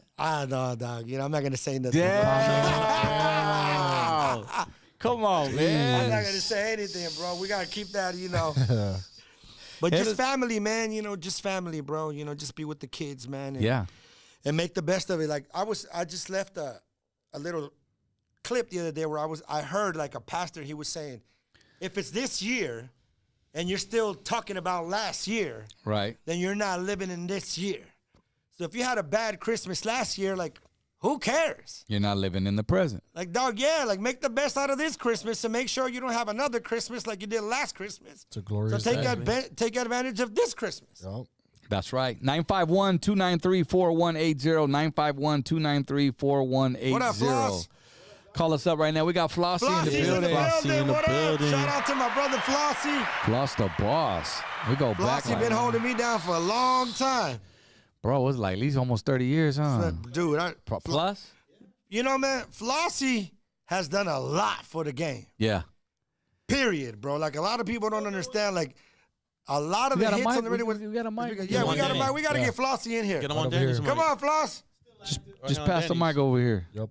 Will it reach? Give me the mic. Show me where the studio's at. You need a longer cord? Yeah, we'll get him set up and then we'll go Okay, back to that. we'll get him set up right now. But yeah. Flossie, man, been in the game. And he lived nearby, too. I remember going to his crib. I met Flossie through Fingers. And he was working with Fingers, man, right there in the purple room, we used to call it. and I got invited over there, and there's where Fingers was, able to bless me with my own solo album. Shout outs to Fingadelic, man. Shout out to Fingers. Doing huge things. He did the whole Shut Yo album and whatnot, and Flossie was right there in the back, man, just kind of managing. He was putting a lot of IE artists. That's one thing they put on for the IE. Matter of fact, I think the compilation that you had, we had compilations back then, Flossie. It was called The Empire Strikes Back, right? With the little Hummer. Yeah, with the little Hummer. We're going to get you a cable right now, that was so unique to cover. And then, shout outs to Lunch, Homeless Nation, Gambit, Dion Monique, and Dion Monique was tight, bro. Yeah, bars. Crazy bars. She still hasn't got that one yet. You know what I'm saying? Flossie, you can probably, talk about a little bit about that as well, because she is super dope, man. And but yeah, the whole camp was dope with that project. But we got this, so we're hooking them up right now. Tortonator, show your face. I don't know what you look like, vato. Hey, at this festival, is there going to be tortas? There's going to be tortas. There you go, fool. There's going to be tortas. In regards to Dion Monique, although musically her records didn't hit, I mean, it resonated with anybody who heard it. Right. We just didn't get out there on a big enough platform, but she's also an actress. Right, that's right. She was in a couple of, you probably named the movies. Yeah, so she's still doing her thing, and she's also a producer. She can sing, rap, do it all. She could play other roles. Oh, yeah. Other parts. No, I mean, keeping it music is what I'm saying. Oh, yeah, she's dope. I think it's out the bag. She's Miss Sancha, right? Yeah. If you don't know now, you know. Oh, shit. I'll say it because it's out there. I didn't even think about that. But, yeah, I think it's out there. I mean, she did that the first album was, maybe 10-plus years ago. Yeah. More, I think, even more than that. Yeah, 15 years. It was back in the Purple Room when we recorded. I remember rapping on her shit. She rapped on mine. The Shut Show Project, the Battle Captain of the Sexes, Captain Mo. Man, what a time that was, man. Yeah. I think I wrote that whole album on cocaine, but did you really? That's another conversation. You talk about dark times. Goddamn. I'm fucking with you. On the Shut Show album? Damn, I would have never known. Maybe one or two. You know what I'm saying? With that album. Which one? Was it Four Walls or what? Nah, it was, Four Walls is a good record. I listen to that album, bro. I just go fucking like crazy. Or was it I Ain't Your Baby Daddy? You know how you go through those times where you just, I could write. Like, that was my time fucking that writing. Decade 2.0, bro. That's how it was. I was just on one, bro. Yeah. So that's probably your best project right now, you would say to this day. To me, yeah. Especially where I'm at up here, you know what I mean? Yeah. So Floss, man, dude, you're on the platform, bro. Tell us about Floss. I give a lot of respect and props to ODM because when I first came out here, got my studio, I didn't know anybody in the entertainment business. I didn't know anybody.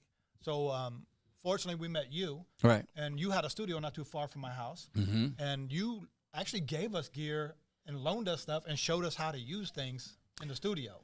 It was back and forth. Fingers knew. Fingers was the engineer. He was the hookup. He came and hooked up my shit. Yes, you know what I'm saying. But yeah, we helped each other out. Let me say something else real quick. ODM always opened the door as soon as he got in radio to us. He would let us come through and do interviews and play our records. And he always kept that door open, and salute to you for that, because a lot of people didn't want to do that. I tried, baby. Salute. I tried, man. That's the truth. I tried. Well, I remember when you were talking about, because we were working a lot at that time, about getting the job at the station. Right. And we started having these rappers come in and drop verses for your intro. Thought that was really Talk cool. about it. See, go ahead. So back in the days, though, he was talking to us, because O didn't know if he wanted to go do this, but I think he was on the fence maybe. Right. But we said, dude, we can secure it. We'll get all these famous rappers that we're working with. By this time, we got Corrupt, we Snoop, we had everybody we're working with. Roscoe, right. Roscoe. Right. We'll just have them drop a verse, because I think Theo was doing things like that. Radio back then, all the LA stations were doing custom. They still do them. LA Leakers and all them. It's more of a thing, but back then it wasn't. Wasn't. For a famous rapper to say your name as a DJ was a big deal. Right. And you were only the biggest of the big if they were doing that. We had famous rappers dropping bars on O to go get this gig. And so now he looks like, already he's a rock star, but now going to the station, because remember, at that time, they weren't really playing rap at that station. No. Rap was they didn't play rap on mainstream radio. O went to a station where they played crossover mainstream music. Right. And he was going to introduce rap, which was probably not the cool thing to do at the time. Right. When we got into a lot of, back then it was these things called diaries, you know what I'm saying? Before the whole I could talk about it now. The whole PPM thing phase, you know, it was just rated differently. Radio stations were. So you would get this diary in your mailbox. You fill it out. You say who you listen to, what time, what now. In those days, which meant by default, you're going to choose your home station. Right. So, which means you could say what the fuck you want on the radio, you know. So I played intros that were like 3 minutes long, were practically songs, and they were songs. They were. All they had to do was talk about the radio station and ODM show, and they were playing. And it was on. Yeah. And you had your own Sunday show. You had your own show, too? That's when we first started. Remember the Thump Chicano rap show? That's right, the Thump show. Bill That's Walker right. from Thump Records hit me up for that, and I was just like, look, man, this is my background. This is where I come from. I says, if I'm going to be on radio, give me something where I can do. I'm in the middle right now producing at the Bachelor's Pad, Brown Royal Kingpins. I had Shadow coming through, Bash, Frost, Capone started right there, everybody. And I said, let me put this shit on the radio. I go, I'm telling you, this is going to go. My fans are going to follow. And it worked. It worked for a while, you know, with Thump Chicano, and then later on I did Raza Radio. Yep. Yeah. And that did its thing for a while, but then of course, you know, we got cut, but we had a good run with it. You know what I'm saying? Yep. Pocos Pero Locos had their shit going on too. You also you were working, I remember, at a shifts at Kiss FM. Kiss FM, yeah, that was 0405. Yeah. Rocked them, man. And, 2 shows in one building, bro. Like, it was crazy. I was on 6 to 10, 991, and I jump in another room. I was like Superman, 10 to 1 on fucking Kiss FM. Probably one of the first Mexicans to be on Kiss FM in L.A. I'm just going to throw that out there. All right, that's for sure. Yeah, a full-time gig, by the way. So, and it was funny because Big Boy, I talked to him from Power, and I was like, dude, when I first got there, I was like, man, I don't even see myself. Why they pick me? I thought I'd be at Power 106, more hip-hop lean, right? Long story short, he goes, they could have picked any Mexican, but they chose you. Think about it. Fucking L.A. stations are like the Yankees, or they're like the Dodgers. Yeah. They can pick whoever they want across the world.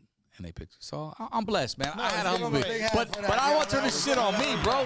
Thank you for the flowers. But let's talk about what Flossie and, you know, Lil One. Yeah, definitely. So, so he did mention in the Inland Empire, I came in and I wanted to create a brand for the Inland Empire, 909, 951. Right. Because no one recognized us. We are always the gang members who couldn't afford the rent in L.A., started pushing them to the IE. Right. Facts. So a lot of famous people started moving to the IE. Corona, I can name a lot of them. They would probably hate me if I did. But at that time, people hated on us because, oh, you're an IE. You're not quite LA. Right. But now people can be proud to say they're from the IE. There's so much talent out here. Do your research. Before Jenny 69, I'm telling you, there's a lot of artists that came before her, okay? They put Riverside on the map. I'm just going to say that. It's all love, baby. And I'm just letting you know. a lot of famous people live in the Inland Empire. A lot of famous people. They may go to L.A. all the time. Right. It's only 35 minutes downtown L.A. from Corona. Well, shit, look at Ice Cube. Talk about MC Ren. There you go. Yeah, only Compton, but you moved to Riverside. Yeah, that's kind of probably where it all started. You know what I'm saying? Shit, DJ Quick was in Fontana. Above the Law Hutch was right here in Corona. I used to see him at the car wash all the time, man. Snoop still lives in Chino. Yeah. So crazy, man. So how did you and Little One link? We've actually worked back in the days working on music, like originally making records. Fingers doing records for Little One. Yeah. And but him and I connected during his tumultuous time, where he was a wild man. Tumultuous. Hey, vato, Google that shit real quick. Domota qué? Yeah, bro, that shit was The white dude gets in here, all of a sudden he drops bigger words than all of us. But here's the thing: no matter what state he was in, like I recognize hustlers when I see them. Like Right. when they got that mentality, I gravitate towards them. And so the one thing about Mr. Little One, Uno, I call him. Same. But the one thing about him is that he doesn't stop going at it, going after it, and getting it, no matter what. Just stay grinding. And this guy comes up with the most amazing things that, and even people that in our field, the people that you know, Right. will call me and go, "How the hell does he do that? Right. Where the hell does he find these situations?" Right. And I'm pretty successful, and I'm well respected, more on a corporate level, but in the music business. But this dude comes up with bigger shit than I can even come up with. Yeah. Right. And I'm always around it, but this guy finds the stuff. I don't know how he does it, but that's one thing I respect that. I mean, Well, he's always been a hustler. Yes. A smart motherfucker. Smart. We're all hustlers. But this dude has found a way to implement everything surrounding the whole fucking hip-hop culture. Yes. In terms of, I mean, he had his own fucking tour, Latin Lockdown tour, before anybody was fucking doing it, any rappers. I'm going to say that on camera, that is true. you know, and he saw it ahead. I mean, yeah, MC Magic, you know what I'm saying? He's another dude. But this dude right here, man, dude, genius. Well, I remember sitting down at fucking Shogun. Remember? We were sitting down and we were chopping. I forgot what we were talking about, but and you were just like, look, man, I got this idea, but well, he finds, like, here's the thing. Anybody can figure out, okay, we make money from shows. That's cool. We all know we kind of have to go do shows to make money. That's the obvious. Right. But then to figure out, okay, cool, that's show money's cool, but how do we make way more money than just doing shows? Because it's still, end of the day, you're working to get that money. Right. How can you work smarter and not harder? Well, remember, guys, the important thing here is beyond the monetary gain is to do something that is historical as well. There you go. I like that. All right. The historical is the timeless. Like you say, Sunday afternoon comes out, it's timeless. That's what I want to create. I want to create a timeless experience where the little kids that are going to be there are still going to be doing it 20 years from now. They're going to be taking their kids. Right. You know, that's where I'm at. The monetary gain is cool, but the historical element to me is more valuable. Lowrider Magazine, man. I couldn't say it better. We all started there. And look, it's still going. Yeah. And for me, like, I like the fact, like, I brought up Lil Maru, who's an artist that I signed in 2020. We got him a multi-million-dollar deal at Interscope out of San Diego. I don't typically mess with artists at that level anymore because I'm doing a lot of different things, making more money, and it's less work than creating a career for someone. But I like the idea that my money and business came from Chicano music. I did a lot of different stuff, but came from Chicano music. Talk who you work with. Come on, man. Quit being so I work modest. with everybody. So Give us the top I worked 5 with or Snoop, 10. Cube. I was partners with Mac 10, ran Hubanger Records as a president of the label. We did Lean Like a Cholo. We did Little Rob's 1218, Summer Nights, 1 and 2 albums. Pretty much anybody who was Chicano on the radio at that time, we were producing their music and putting it out. Yep. I went on to sign Donnie Wahlberg from New Kids on the Block. Shit. Signed, Know that. did a Documentary for the Jackson family. negotiated a deal for Paris Jackson Filming. Hilton. I did who else was it? We did a whole tour so Jimmy Iovine was calling us up and saying, "Hey, we want you." Wait. Did you hear what he said? Jimmy Iovine called me. Jimmy Iovine called me. Well, he was basically having Interscope Records. broker. Sorry, but he was calling us and saying, "Hey, we're going to sign these artists, and we want you to basically work with them for a week, but they would do a single deal with an option." So he would pay us a crazy amount of money, maybe $100,000 in a week, to produce so many songs in the week. And the idea was, hey, did you like working with them? Do you think they'll be successful? We could say yes or no, and that's deciding whether they're going to sign them a full album or just do a single and be on their way. They gave you that decision. They would just tell us what we thought, and usually if we said we didn't like them, meaning we're trying to be honest and give our most, walk the gray area and say, hey. Of course, we will make more money working with them, doing more records. Right. But ultimately, we're trying to make it so the label doesn't waste their 2 years and $1 million of producing these artists and put them out, and they're not successful. Right. So we're trying to tell them at that time it was important about being a talent. Now it's not so important. But back then, if they weren't talented, meaning if we're sitting in the story, writing all their bars, creating hooks, they don't have any concepts, there's no creative portion, they're getting cut. We're going to go back and tell them, hey, guys, they couldn't write shit. They're not talented. They got no thought of what they're going to do. I wouldn't sign them. That's what our job was. That's the music stuff. That's dope. Yeah. But, like this guy has helped me through the festival, through the Latin lockdown, through my despair. Oh, he was behind the...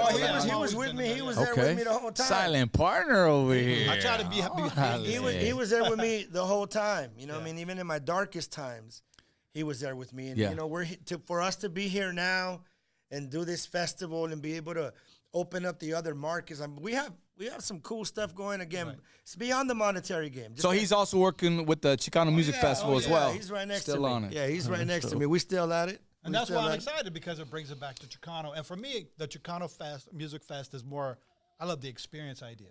Come there. There's no one, you said it earlier, no one's done anything like this. No one really represents Chicano, meaning like, I'm so proud I'm going to wear my shirt that says Chicano. All right. They'll wear L.A. They're from a different city, but they'll wear L.A. But how about wear what you'd be proud of wearing? And also, no one's done a festival that I know of. Yeah. A Latino one. See, when corporate Live Nation wants to do a Latino festival, they get Mark Anthony, Pitbull, J-Lo. They get those artists. Like in our culture, like we're the ones You know what I'm saying? We're the superstars, the Midnighters, Delphonics. We're the ones they bumping out the park on a Sunday. Yeah. The one thing that really bums me out, we were making millions of dollars, all of us, doing Chicano rap. We were making millions of dollars. Now people go almost like they're ashamed that we do Chicano rap. So you ever hear that from people? They're like, oh, they're Chicano rap artists. Like, hold up. Who's saying that? Corporate saying that, or just people in general? That's just people have like this vibe. But again, that's just the pigeonhole. That's just the pigeonhole and how it's blossomed. And again, it doesn't matter. Yeah. Like we have to learn. Pay attention to this. Yes. We have to learn to say, who cares, more often. Right. Who cares? Be proud. This person. Who cares? This person. Who cares? You. See, the sound bites of life. Someone will, like, for example, me. Somebody will grab, like, how are you talking about all this growth when you said pull down your zipper? Bitch, you got my... that was 20 years ago. Okay? Yeah, he did. Like, yeah, okay. That's why it's important to be like, yep, I did that. Yep, I fucked up over here. Yep, I did that. Yeah. Who cares? It's over. But that's what you were going through. That's what I was going through. So right. Even now, like, oh, that's whatever. So how about... we just stop talking about it and we show them how it's done. Yeah. Hey, guys, can we take a quick call? Yeah, let's go. This is from the 619 right here. Let's see here. Because I know I missed a couple of them. Yo, you on the block out? Who's this? Where you calling from? Hey, how's it going? This is Cisco from San Diego. Cisco from San Diego. What up, Cisco? And it's good to hear little one on the block out. Yes, I sir. have a question for him. Hey, whatever happened to G-Lo from the Sickles? I'm not sure. I'm not sure. We lost touch a long time ago, and I'm not sure where he's at, but that was a dope-ass dude right there. Cisco's was another one of your projects? No, G-Lo. Oh, he's asking G-Lo. about G-Lo. We did a project called the Sickos. Sickles was one of your projects, Me and G-Lo, right? yeah, I remember that. Yeah, I'm not sure, my bro. I'm not sure where he's at, but shout out to G-Lo wherever you at, dog. All right. For sure. That's the question I had for a while. Appreciate you, bro. Hey, bro, we're going to see you March 18th, March 18th, dog. Yeah, make sure you pull up. Yeah. Put it on your calendar. Put it on your iPhone. Tell everybody, grandma, grandpa, cousins, aunts, uncles, everyone. Hell yeah. I'll tell everyone. All right, my dog. Thanks for tapping in, homie. Have a good night. Happy holidays. Hit us up right now, 951-293-4180 if you want to talk to Little One. Flossie in the building, Money Moons, Danny, and your boy, ODM. We got some guests in the back, too, man. This is the most people we had in here. For real. All three. Is Ricky back there still, or did he bounce? I think he bounced. Ricky bounced. All right. We got Big Mas Tomas in here, and, of course, DJ Crystal Perez.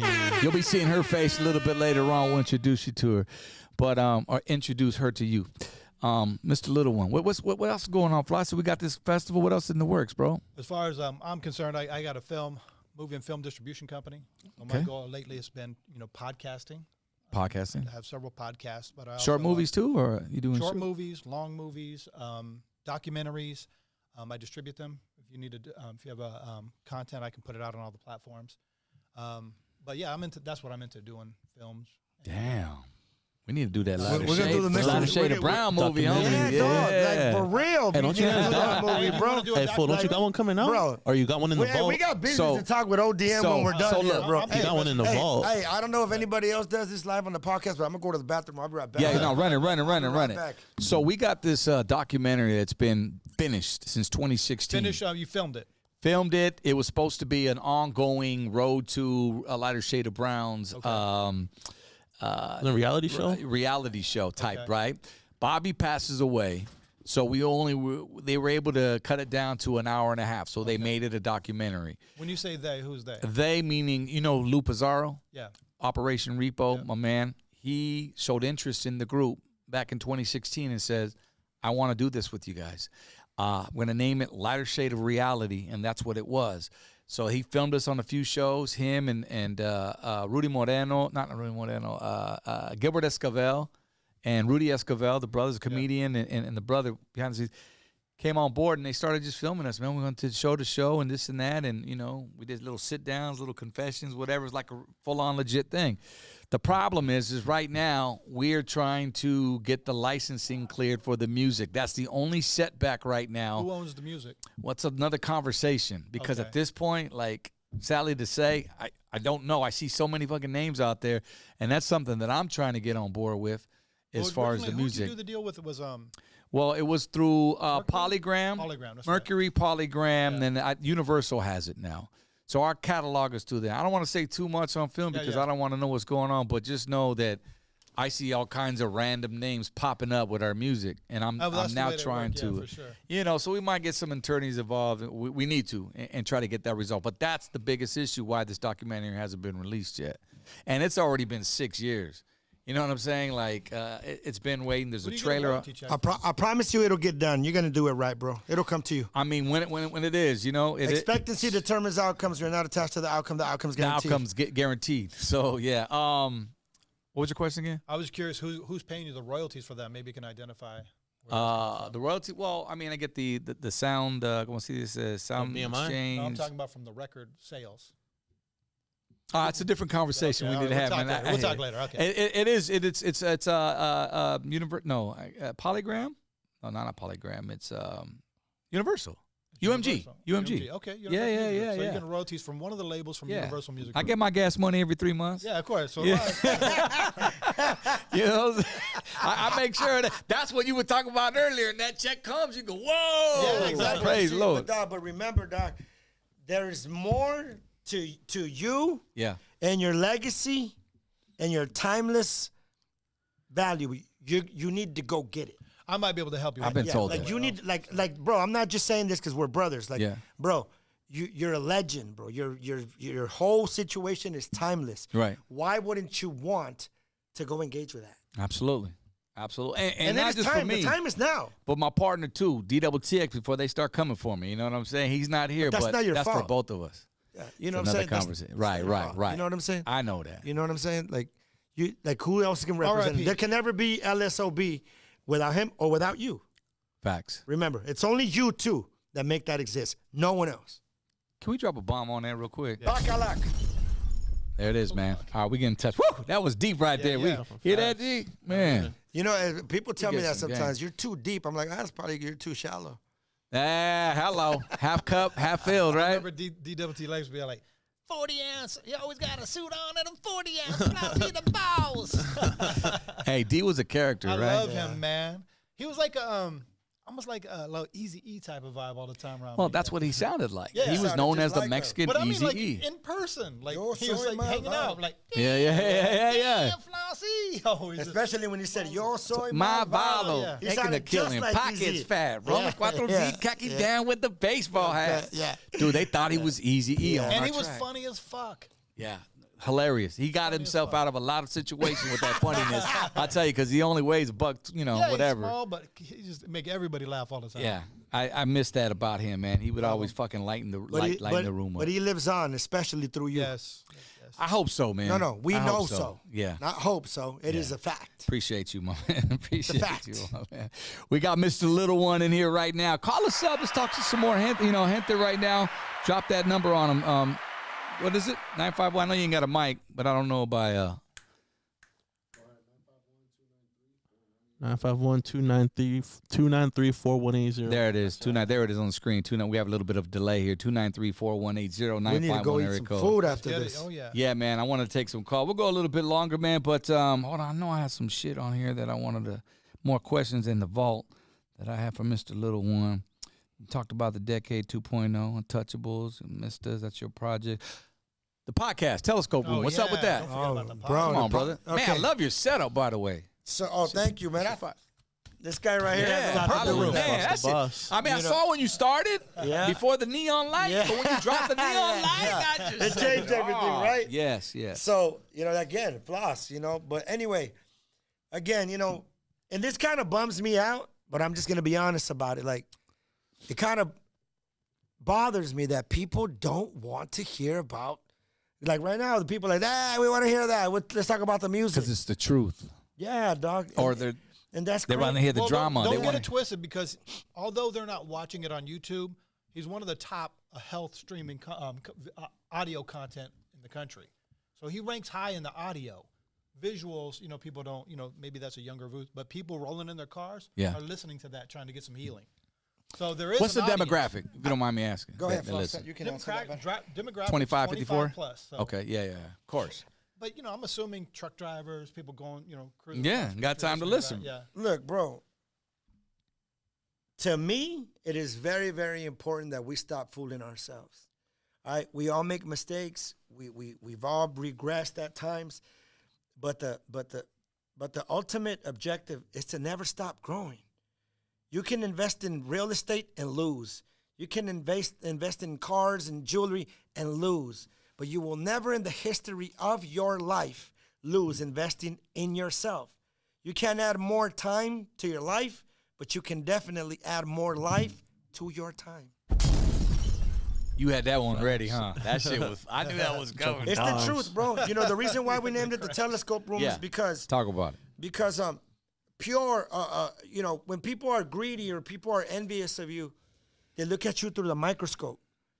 When people look at you through love and purity, they look at you through the telescope. Got it. You hear what I'm saying? Yep. It's wider lens. Like look at people you're in business with, and this has happened to anybody that's in the game. When everybody thinks you're gonna win, everyone's happy, and everyone's your friend. But take that L, they're not your friend no more. They don't feel about you the same way. Mm-hmm. A monetary result will dictate their judgment of you. Absolutely. And you got all the friends there. All right, bro. If 8 people show up instead of 8,000 people show up, I look at you different now. Yeah. That's not the way it's supposed to be. If your kids lose a soccer game, you still have them the same. Mm-hmm. You win some and you lose some in this game. Mm-hmm. That's just the way that it goes. Your belief system has to continue to go. That's why you have your galaxy, we all have the galaxy. But you know why we're all here right now? Because we're all on the same frequency. Everybody talks about communication. Let me just say this. No, go ahead. Everybody talks about communication. It's not about communication, dog. It's about communication with comprehension. If you don't understand what you're talking about, then you're just talking.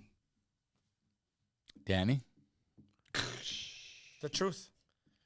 Say that again, bro. Say that again. Oh, there you Okay, go. it's not about, everyone's talking about, we need to communicate. We need to be on the same page. You need to be on the same page from the same book. You need to communicate with comprehension so you understand what it is you are communicating about. If you don't understand what you're communicating about, you're just talking. So as you're talking, and I'm hearing these late bombs over here. No. Let me show you the comprehension. Is that somebody that just whooping out his ass, don't know what the hell he's talking about? Like you're just talking. Running your mouth. Well, you got to understand. Kill time. Okay, it's like somebody that says, how are you going to cheat me out of my life? It's like, okay, so I'm cheating you out of your life, but you don't see that I'm actually cheating myself from being a better me because I'm too busy making sure that you don't cheat yourself out of being a better you. I see exactly what you mean right there. We're You know quick what to I'm saying? blame others and assume. Bro, like, I'm helping you. And I'm helping, but you don't see that I'm helping depositing you. in your life. I'm not extracting, but I'm an extractor. For fuck's sake. Well, you go to church, right? For fuck's sake. Yeah. Let's take we got a quick call coming from Texas. I think it's Texas real quick. Is this 210? Pot up. Hi, who's this? Where you calling from? San Antonio. San Antonio, what hey, bro, up? It's me. I called a few weeks ago. What's up, bro? It's me. I called a few weeks ago when Mr. Soto was in. Yeah, what's your name, brother? Fernando. I'm out from San Bernardino. Fernando from San Bernardino, relocated to San Antonio. What's up, bro? You got a question for the Mr. Little One? Yeah, bro. I got a question, and I'm a big fan of the ones in the JK Part 2. And my question is, how come you never made music with Slush the Villain? We just never got in the studio. Just the same reason I didn't make music with ODM. We just never got in the studio. But I just saw Slush. It's all love. Oh, Slush is the homie. Oh, you Yeah, Slush sound like Tupac. I haven't talked to him in a long So what's time. next? Slush the Villain. Shout out to Slush. You know him. You met him. Slush, sound familiar. Yeah, he's from San Diego. Yeah, Okay. dog, like sometimes you got to remember, like, everybody has their own, you know what I mean? We just didn't end up in the studio, that's all. But, shout out to Slush. Yeah, because I know Nada brought him out, and he worked with Shadow. Yeah. I know all you guys were like in the same crowd. But my question, that's all I was wondering. Yeah. You know, but anyway, I like just make a shout out there for you guys, man. I'm a big fan of your What's in Date. Appreciate you, my dog. Thank you. All right, big homie. Hey, you have a great night. Happy holidays, huh? All right, you too, man. Thank you. That's a fair question from a fan. No, yeah, for sure. Do you think the fans look at it like if they didn't work together, they must have beef? Yeah, they have beef. Right. Yeah. That was my next point. Yeah, that's crazy. Yeah, that's crazy. Yeah. Well, what's crazy in Chicano rap, inevitably we all know each other because the community is fairly small. Right. Yeah. So chances are I've ran across somebody. If you're Mexican and you rap, and if you're successful now, I definitely met you. If you're on your way up, I probably have met you. Right. So chances are we're all family or connected in some way. Right. But it doesn't necessarily mean you got to really vibe with them in the studio. Dog, there's people out there. You're dog. That's dope what you're doing, but it's not for me. It's not me. It's not for me. It's not what I do. You know what I mean? And especially like even now where I'm at in my life, like I really don't. I'm not a big collaborator. Right. We got another call? I think so, bro. But we also don't have to like everything everyone's doing. Like sometimes you just don't. That's what I'm saying. That goes back to the discomfort and the integrity. Like it's okay to say like you're a cool dude, but that's not my shit. Right. You know what I mean? Let's go to I think 209 Fresno area, Central Valle. What's up? Who's this? Where you calling from? Man, I'm calling from Northern California, but I want to give a shout out to your show, man, your podcast, and also LSOB over there, man. Those are my dogs, man. Hey. You know what I mean? We used to do shows with them back in the days. We had the same management, actually, with Cliff Ritchie, because it was me, myself, and Cliff? Cisco. Yeah, me and Cisco, man. We used to do, this is DJ King Assassin, by the way, Tupac's original producer. But Okay. man, All right. I was waiting for you to give up your name, man. Shout everybody else out. Yeah, I know Cisco. Shout outs to Cisco, man, from the Bay Area, bro. I know Cisco. What are you talking about? Yeah. Cisco, this is Flossie the boss here, buddy. What's up? No, that's not Cisco. That's his homie. Oh, I can't hear him. Oh, yeah. Yeah, I'm a DJ. I was Tupac's Cisco's original at the DJ. time. Yeah. I know. What's your name, Cisco's bro? a homie, so. King Assassin, he said. King Assassin. I know DJ King Assassin too, actually. Yeah, we need to get Flossie some headphones. Yep. That's me. Right on, bro. How's everything up there in the Bay? Good? Yeah, man, it's on and popping over here. I just want to, call in and give my respect to LSOB, you know what I mean? Because without them, Latin rap wouldn't even be what it is today. So I just got to give it up to them because I remember them as kids. We would be in the same hotel rooms doing shows, the taco festivals and all that, man. Hey. All so humble, man. You know what I mean? Appreciate you, man. I miss those times. Those are great memories right there, indeed. Indeed. Keep doing your thing, bro. I'm just on the check-in, man. Thanks to all of y'all. Happy holidays and one love, man. Thank you, brother. Doubt, man. Thanks for tapping in, man. Much love. Yes, sir, man. Feeling the vibes. I love to go back in those days, bro, because those are timeless days, timeless memories. And, this is some shit I'm going to tell my son when he get older, man. Like, this is, that's why I'm glad for all this digital media and everything. You can always look back. There's some songs that I want him to listen to. You know what I'm saying? Same. What, the Mr. Seaman ones? Yeah, Mr. Seaman. I have my... Real shit. Yeah. Sometimes when people tell me, like, man, your music got me through this, and I'm like, how? Yeah.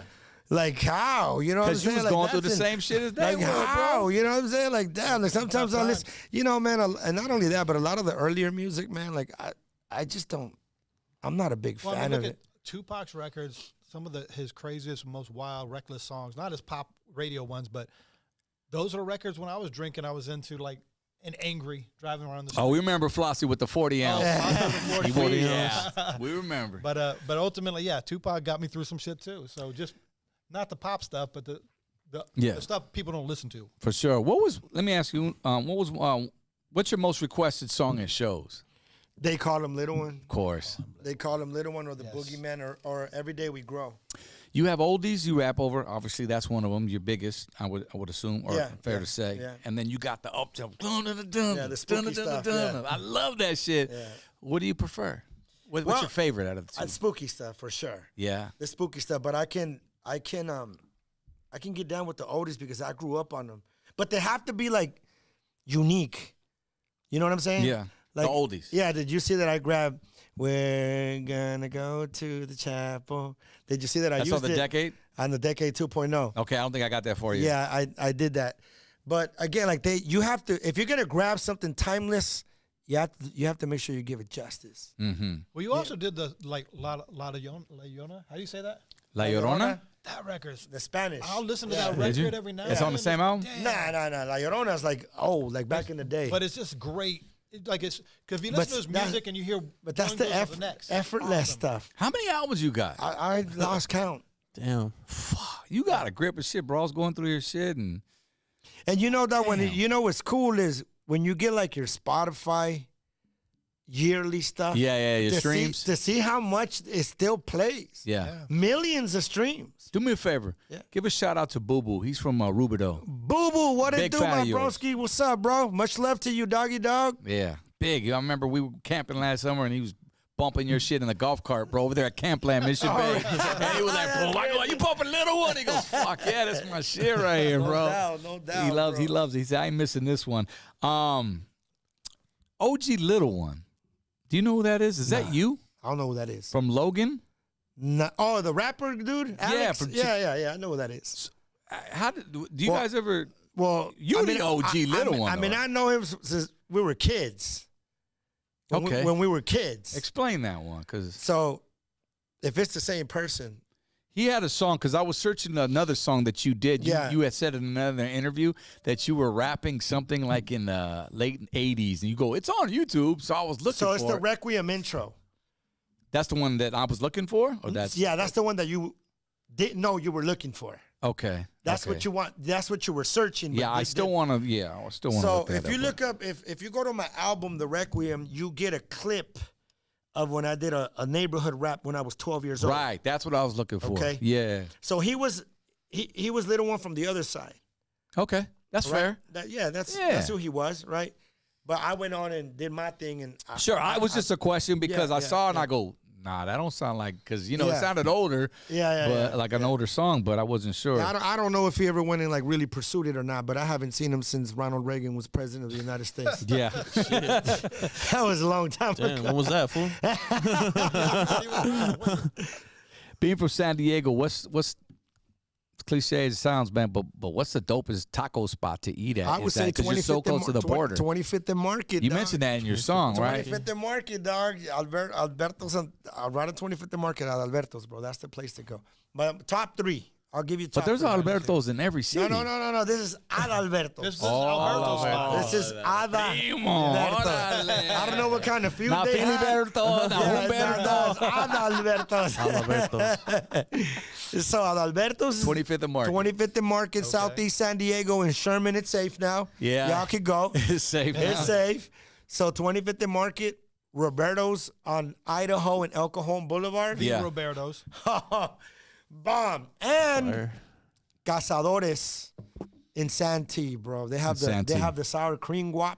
I mean, I don't need taco shop as much as I used to. Yeah. But when I do, that's when you still need that protein though, bro. Yeah, but don't eat the bread. Puro keto way. I gotta make sure, Don't eat the bread. Let's go to the phone. Let's go to LA right now. 562 representing. You're on the Blackout Podcast. Hi, who's this? Where are you calling from? Man, what's up, man? This is Travieso from Bellflower. What's up, Travieso? Bellflower. All this taco, got me kind of. All this taco talk got me kind of hungry, man. You know what? I just moved to Fontana. What are the dopest? I know ODMs from the IE. What are the dopest spots in the IE to eat, like the bombest tacos? You know what? I got to say, my man, I don't really make it too far over there to Fontana or Rialto, that area. I'm over here more the Corona area. I mean, I'll fuck up some Portillos, you know what I'm saying? But that's just fire. What about you? Dan, you out that way? You used to live out that way? Super Taco. King Tacos. Okay, there's a King Taco out there. Bomb. Just like LA's, right? Is it similar? Same chain. Okay. Hold on. All right, hold on. Thank you. Hold on. Bloomington and Valley, right off of Cedar, up the 10 freeway. Right next to the cactus. Next to the fucking Suburban over there with the blown down windows. Yeah. There'll be a lady there with a purple shirt on. Motherfucker just gave some fucking holes before Thomas Guy type directions right now. Night Out would tell you the best taco shop anywhere in the world. No shit. Yeah, he would actually. He's the one who turned me on a bunch of taco spots. Yeah. No shit. Hey, even in LA though, he would turn me on everywhere. Yeah. I feel like the best spots over there are like the ones on the corner that just set up now. You see all these taco shops popping up. It's just fire. Restaurant on the street. Talk about it. I see one on every block, and they're convenient. Yeah. They're convenient. I pull over. I'm hungry, bro. We need to go. Tacos. What's your favorite taco though? Birria? I like Pastor. Pastor, all day. Pastor fire. Yeah, right up the. Oh, that's just fire in Tacos Vegas. El Gordo's Ooh, bomb, the bro. fries, dog. I get the That's a fries. spot? when we go. Oh, that's really you good. haven't been to Tacos El Gordo in Oh, San Pastor Diego? fries, Am fool. I missing it? No, where? San Diego. There's one in Vegas Nah, too. bro. I'm telling you, there's a million and one you come spots to out the there. festival? Yeah. We're going to Tacos El Gordo. Oh, I thought we was going to the studio We're first. going to go studio. We're going to do studio Yeah. day before. Okay. Day before. Actually, I'm getting you in the studio way before. No, I'm that. saying like. But we're going to go do the studio. We're going to do the festival. Then we're going to Tacos El You know, Gordo. I ain't got Shout shit out to to do. Tacos El Gordo. They got tortas too. Tortinator. Shit, man, we're coming up on 2 hours right now, but we having a great time. I guess you guys good? Yeah, we're good. Great. You good? Yeah. 951, hit us up with, man, you just dropped that number. Missed it again. Call us up right now. Hey, my man, you still there? Mr. Taco Man. You didn't tell me. He said you didn't tell me. Yeah, brother. Appreciate you, man. You got any more questions? Are you good? Yeah. Where's the? You know where we're going after the festival though? Where are we going after the fair? Where? What's from Rhino? Adelita. Where? Abuelitas. Abuelitas. What? Adelitas. Where in TJ? Yeah, that's you know what he's talking about, Hong Kong. Oh, shit. I've heard stories. I've never been there. I just heard stories about it. I've never been there either, but I don't know what. I never had experience but they know exactly where it's at. I know the good Chinese. Yeah, the good Chinese. On your knees. Yeah. Never had it, never will, bro. Nah, I can't say that, man. Wife, you live? Anyway, that's my old ways. Hi now. That's my She's not old watching ways. this. You know what I'm Let it saying? all out. I told my wife, I got to go through them to get to you. So there it is. Oh, there you go. Good answer. Or had to. I mean, that's past That's tense. right. That's right. Shit, Blackout Podcast, Mr. Little One. We got Flossie. Yes, sir. Shout out to everybody in the super chat, man. Daniel Perez, El Tortinator just gave you a shout. Someone said El Tortinator. His name. Oh, it is? I love Okay. it. And he said I love tortas for this weather. Yeah, it's torta way. Hong Kong. Shout outs to Ali, Mama on the go, little one, all hungry, she says. Let's see here. Dope show, bro. Gil Gorman, thank you, man, for tapping in. Yeah, please share this, man. You guys are in the live. You're experiencing this right now in real time. What would help us out is even right now, if you get a chance, just to share it. You know what I mean? Because we're trying to grow, and that's what we're doing, humbly Tell a speaking, man. And that's how we grow. We're not trying to grow. We are We're growing. We're growing. Bro. I need him every week here, man. Bro, like we're growing. You know what I'm saying? You guys are doing a great. Let me say that you guys are doing a phenomenal job. You're a phenomenal dude. Amazing. Thank you, brother. Phenomenal energy, phenomenal people, phenomenal podcast. And you make sure and you remember that tomorrow when you wake up. Yeah. And if you don't, I'll remind you, dog. See, Moons, don't talk to me like that. We need to go do more shows. Tortinator, huh? We did add him to the group chat. Let's go. Yeah, we didn't put Uno. You know what this dude did? And I read it. I didn't want you to think I was dissing you, but I was caught up in a moment. He had hit me up to be on the show, right? And for March 18th, by the way, Chicano Music Festival. And he sent me just a quote. It was just like maybe a paragraph. He just sent it. I was like, all right. But you'd be surprised, man. A little message like that. You know, man, there's people have their dailies. They wake up, go to the toilet, and they fucking read their shit. You know what I'm saying? Some people read their Bible, whatever. But, man, you'd be surprised, bro. Like, those words, like, it's keeps you going. You know bro, what I'm saying? That's what I'm saying. Like, let me just, I know nobody really wants to, but let me just say something else. You know what, I want to hear. You know what rumination is? No. So rumination is your dark thoughts that you replay over and over. It's scientifically proven that these thoughts are only supposed to go through our emotions for 90 seconds. All right? You know what keeps them there? The story attached. Right. The story attached. The narrative. That's why people can sit and listen and watch podcasts. And that's why they keep going, bro. And this rumination and this darkness. So we have 75,000 thoughts a day. And 70,000 of them tomorrow will be the same ones we had yesterday. Over and over and over, bro. People wake up and feel exactly the same way that they felt yesterday. Right. You know what I'm saying, though? Like we could all change that. You know what's crazy? Let me stop you. Come Friday, we all work. Monday's fucking worse for some people. Tuesday, Wednesday, Thursday, Friday comes, well, all of a sudden we're in the best fucking mood. Yeah. What kind of you know what that is? You know what that's called? What is that called? I know you got a word for it. No, dog, it's psychological time. Yeah. You're consumed in your there's chronological time Yeah. and psychological time. Chronological time is minutes and hours, but psychological time is moments and memories. Yeah. So you're consumed in your psychological time, and if you're stuck on the past, like, fuck, man, I hate it. then you're abandoning the present moment. If you're stuck on Monday and if you're thinking about Friday, you're abandoning the present moment, right? So when you're not on the past and you're not on the future, you're in the present moment. I like that. I heard you say that before. Well, for me, like, I don't get paid on Friday. I'm a boss. Right. I get paid every day. Hello. Every day. I wake up and thank God I'm alive. That's what I'm saying. You know, see, for me, it's opposite. I wake up every day, I pay a fucking bill. And I keep paying. I need to come sit on this side. Yeah, you gotta get paid. But that's okay. When you stop collecting them and start making them, that's part of it. That's part of it. Yeah. And I'm telling you, you need to go do these 20 cities. Well, we're going to talk about that because y'all put me on game. But at the end of the day, I will say this, man. Nothing's happier and more satisfying than waking up every day knowing my family is taken care of. Beautiful family, on a smaller scale, bigger scale, don't matter. As long as they taken care of, that's my only purpose right now. 100%. So that's all that matters, as it should be. So, yeah, I'm good. But, a little extra cash. It's always on the good to side make more money. money. Money doesn't buy happiness. It just makes you feel a lot more comfortable when you're happy. Yeah. I heard that right. I'm about to start trapping out here. No, I'm not going with you. You trap whip? Don't start tripping. Don't start tripping.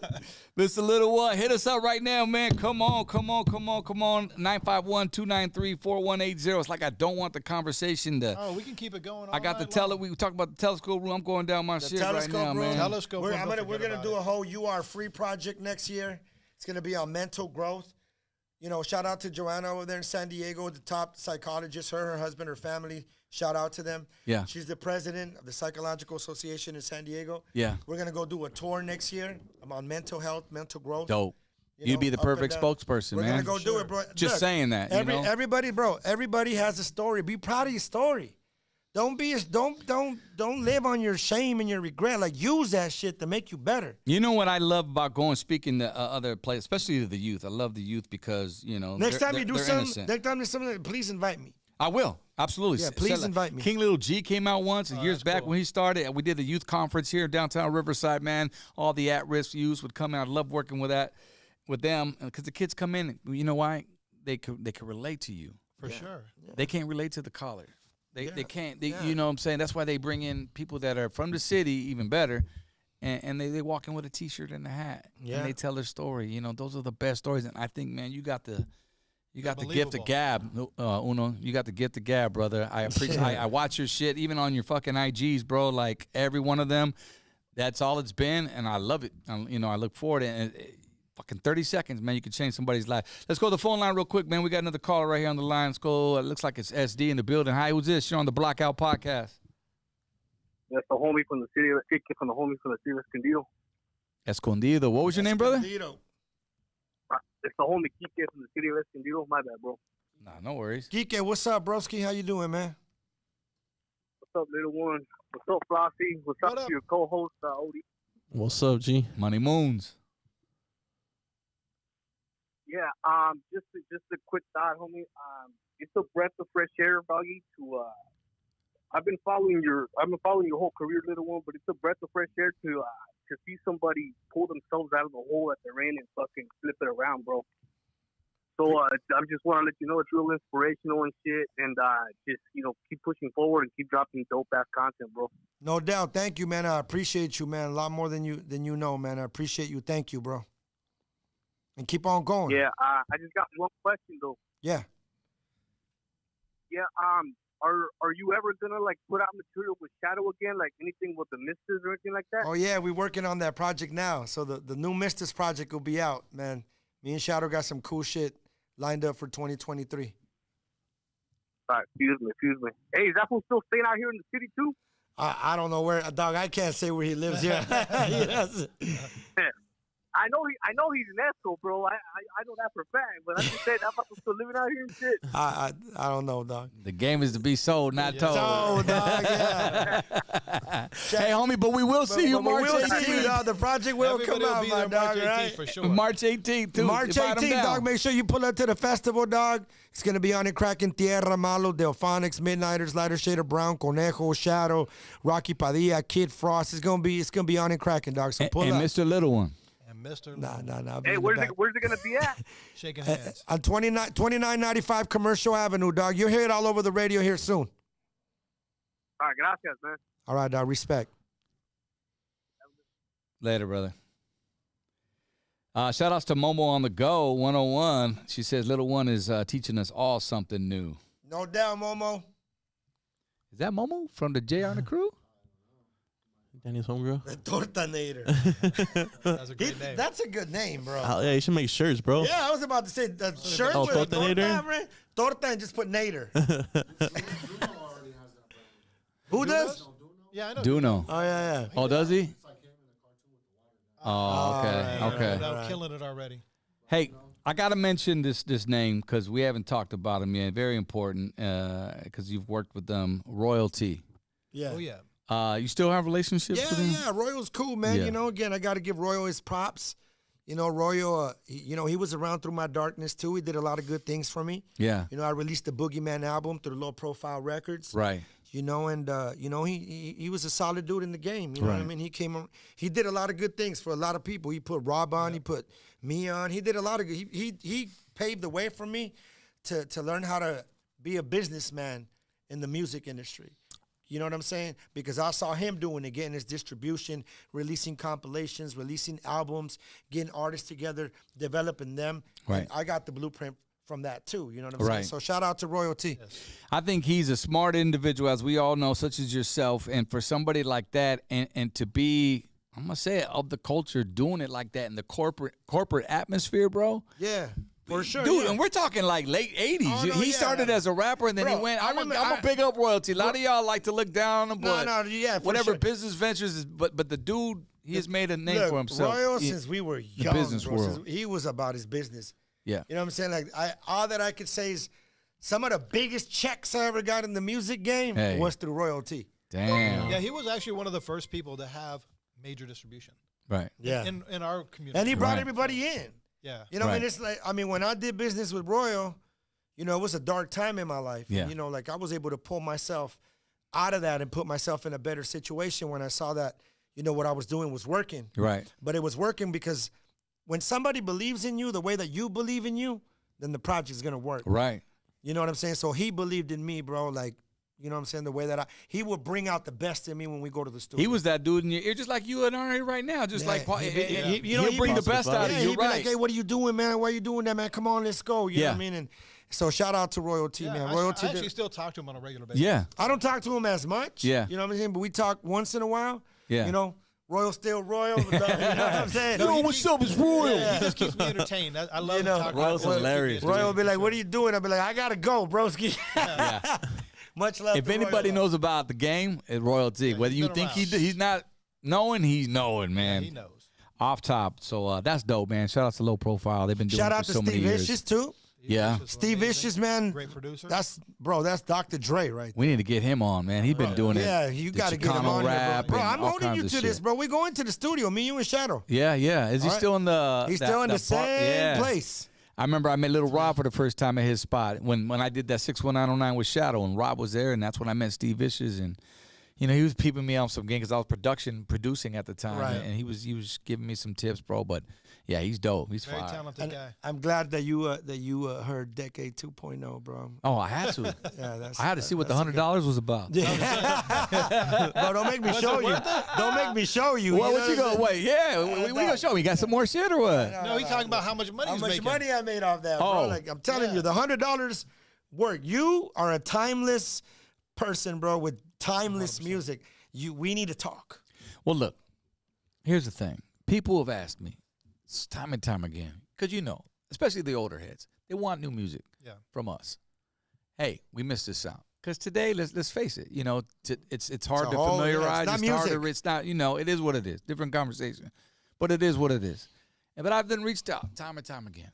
But my only setback was I always believed in if I'm not ready, if I'm not feel if my heart's not in it, because I take this shit so seriously, I won't fuck with it. And that went on for many, many years. You know what I'm saying? I found radio. I can relate. 23 years ago, I found radio, bro, and I never looked back. I dropped Shut Show in 2001 with Fingers, and then that was it. I had no distribution. I had nothing else. Had I had that, maybe it would have been a different ballgame, but I found a love in radio, and I started doing that.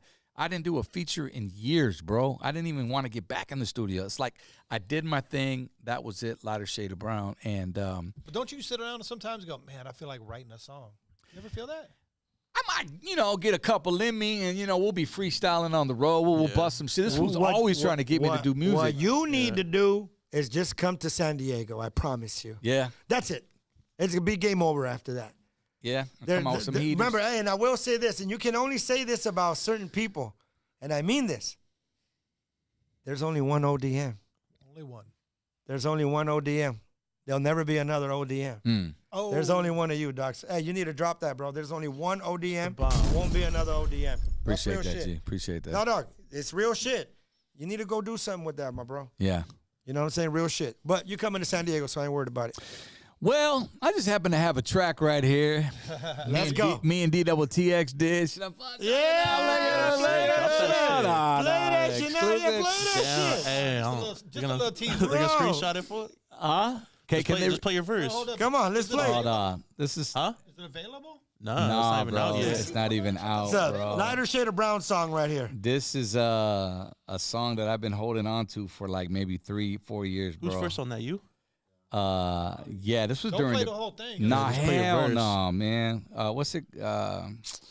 I gotta get to it, man. Talk to this funk one? Yeah, talk to him. So Money Moons, What's up, you dog? haven't talked him into getting into the studio and working Man, on I've a been record? trying, bro. I sent him beats like, oh, let's do it. Nah, but you see, I hope put on beats for me. Okay, but Boom. look, here's the thing, and not to take away from anything, okay? Yeah. But you have to remember this, dog, and I'm not taking away from anybody. But there's like rappers, and then there's artists. There's beat makers, and then there's producers. Right. Like when he hears what aligns with him, he'll get up. Oh, yeah, So I took him to the studio. It's beyond, with, but it's beyond a studio and a dope beat. yeah. It has to be special, dog. When I heard "Summertime," did I charge you for it? Nah, you jumped on that shit. Because I felt the He vibe. felt it. His spirit was like, let's go. Yeah, I'm the same way, bro. I get beats all the time. I'm like, nope, but nope. I'm cool. But that's why I go and I make it myself. I tell Steve, do this.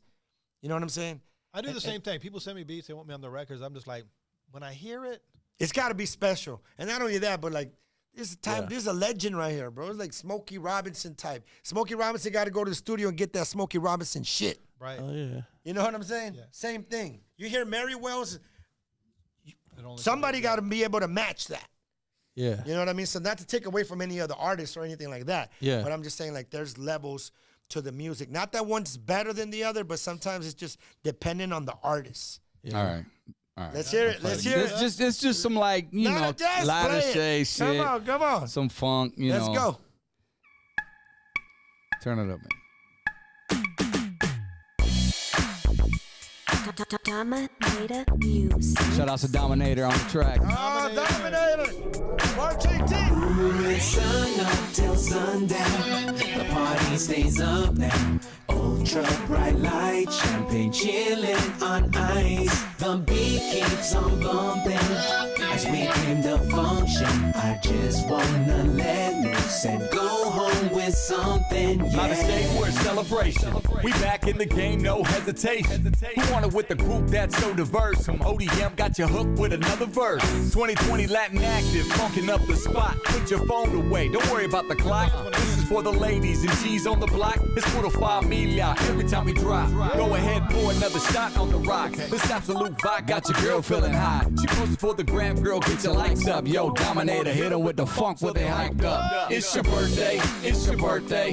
We about to get it lit in the worst way. So hey DJ, let my track spin and watch my feet take over like Michael Jackson. Sun up till sundown. The party stays up. Little something. Little Bobby, little Oh shit, here we go. Let it rain. Shout out to DXX. Let loose and go home with something, yeah. Rock the party, make it hot. International, up in the club, but don't stop. Go and make it crack, keep the dance floor packed. Let it rain to the ceiling, can't react. Cause we rock the party, rock the party. If you don't know, better ask somebody. Holler at your boy when we up in the place. Little pretty mama with a coke by the frame. Me and you together, make the link. We can slide to the It's the last record. drink. The last record? You and him were peanut butter and jelly too. Yeah, our chemistry was unreal, man. I mean, we didn't always get along, just like most marriages, but It happens. together in the studio and on stage. It was over. It was over, bro. Like we just knew, even after not seeing each other for fucking 15 years, we got on stage and fell in pocket. Yeah, for sure. So anyway, there it is, man. Don't you know? Hey, your we'll vocals do something are so with clean. Yeah, though. but ODM I did it from the house. Bro. ODM is an MC. ODM is an MC. Shout out to Dominator, man. Yeah. He, you know, Dominators. Every track that I've done with Dominators is smash. He's man. He's a singer, producer. He's everything, man. Yeah, he's dope. And I didn't know he had that in him. You know what I'm saying? Because he's back in the dope. day, you know what I'm saying? He's dope. He's But dope. yeah, dudes, we'll get together, man. We coming to San Diego. We you ready to roll? We're gonna make that happen. We gotta Put that on. He said when. I'm gonna book a $100 session. CD. No, I'm gonna book a session. We gonna make it happen, bro. All right, man. All right. Mr. Little One, appreciate you coming through, bro. man, Flossie. Thank you for having me, ODM. There isn't anything we haven't spoke about. Let it be known right now. 4 agreements right here. I got to read this book. Yeah, please do. I'm gonna hit you on it. Hey, Yeah. but I need something from you By too. the way, I just got that book yesterday too, so I have to read Yeah, it. I gave it to Flossie too. I look at even signed it too. I was searching to for my the bro. audio book as well. Yeah, right. We gonna get that. To my bro ODM. I hope this book does for what it's done for me. I hope that book. And does he for signed you it as a- Uno. See, he knew. I think the OGs call him Uno. So And the fans call him Mr. Little One. you know, hey, bro. So now, I need a date for you to come to the Telescope Room. Yes. I want to talk absolutely. about that dark time. Okay. And how you were victorious from that despair. I'd love to. Hello. You ain't ready for that, bro. Hey, we need to do Some that. shit I won't even probably speak on here. I probably might We know talk it's about crazy. I it on didn't your even know shit. you're going through it ever. Yeah. I always see Bro, you with and such that's a what I'm positive saying. But vibe you all see, the time. yeah, but you see, bro, like that's what I love about him. We need more of that. Yeah. We need to be okay saying there's a time we not okay. Yes. You know what I'm saying? So Telescope Room. Done deal. MrLittleOne.com. Check him out right now. Much love, y'all. Whenever Let's it go. is. March 18th. It's going down Chicano. Grow, y'all. Every day we grow. Let's Hit that go. button, subscribe, get notified. Let's go. Yes. Woo. I already know. That was dope.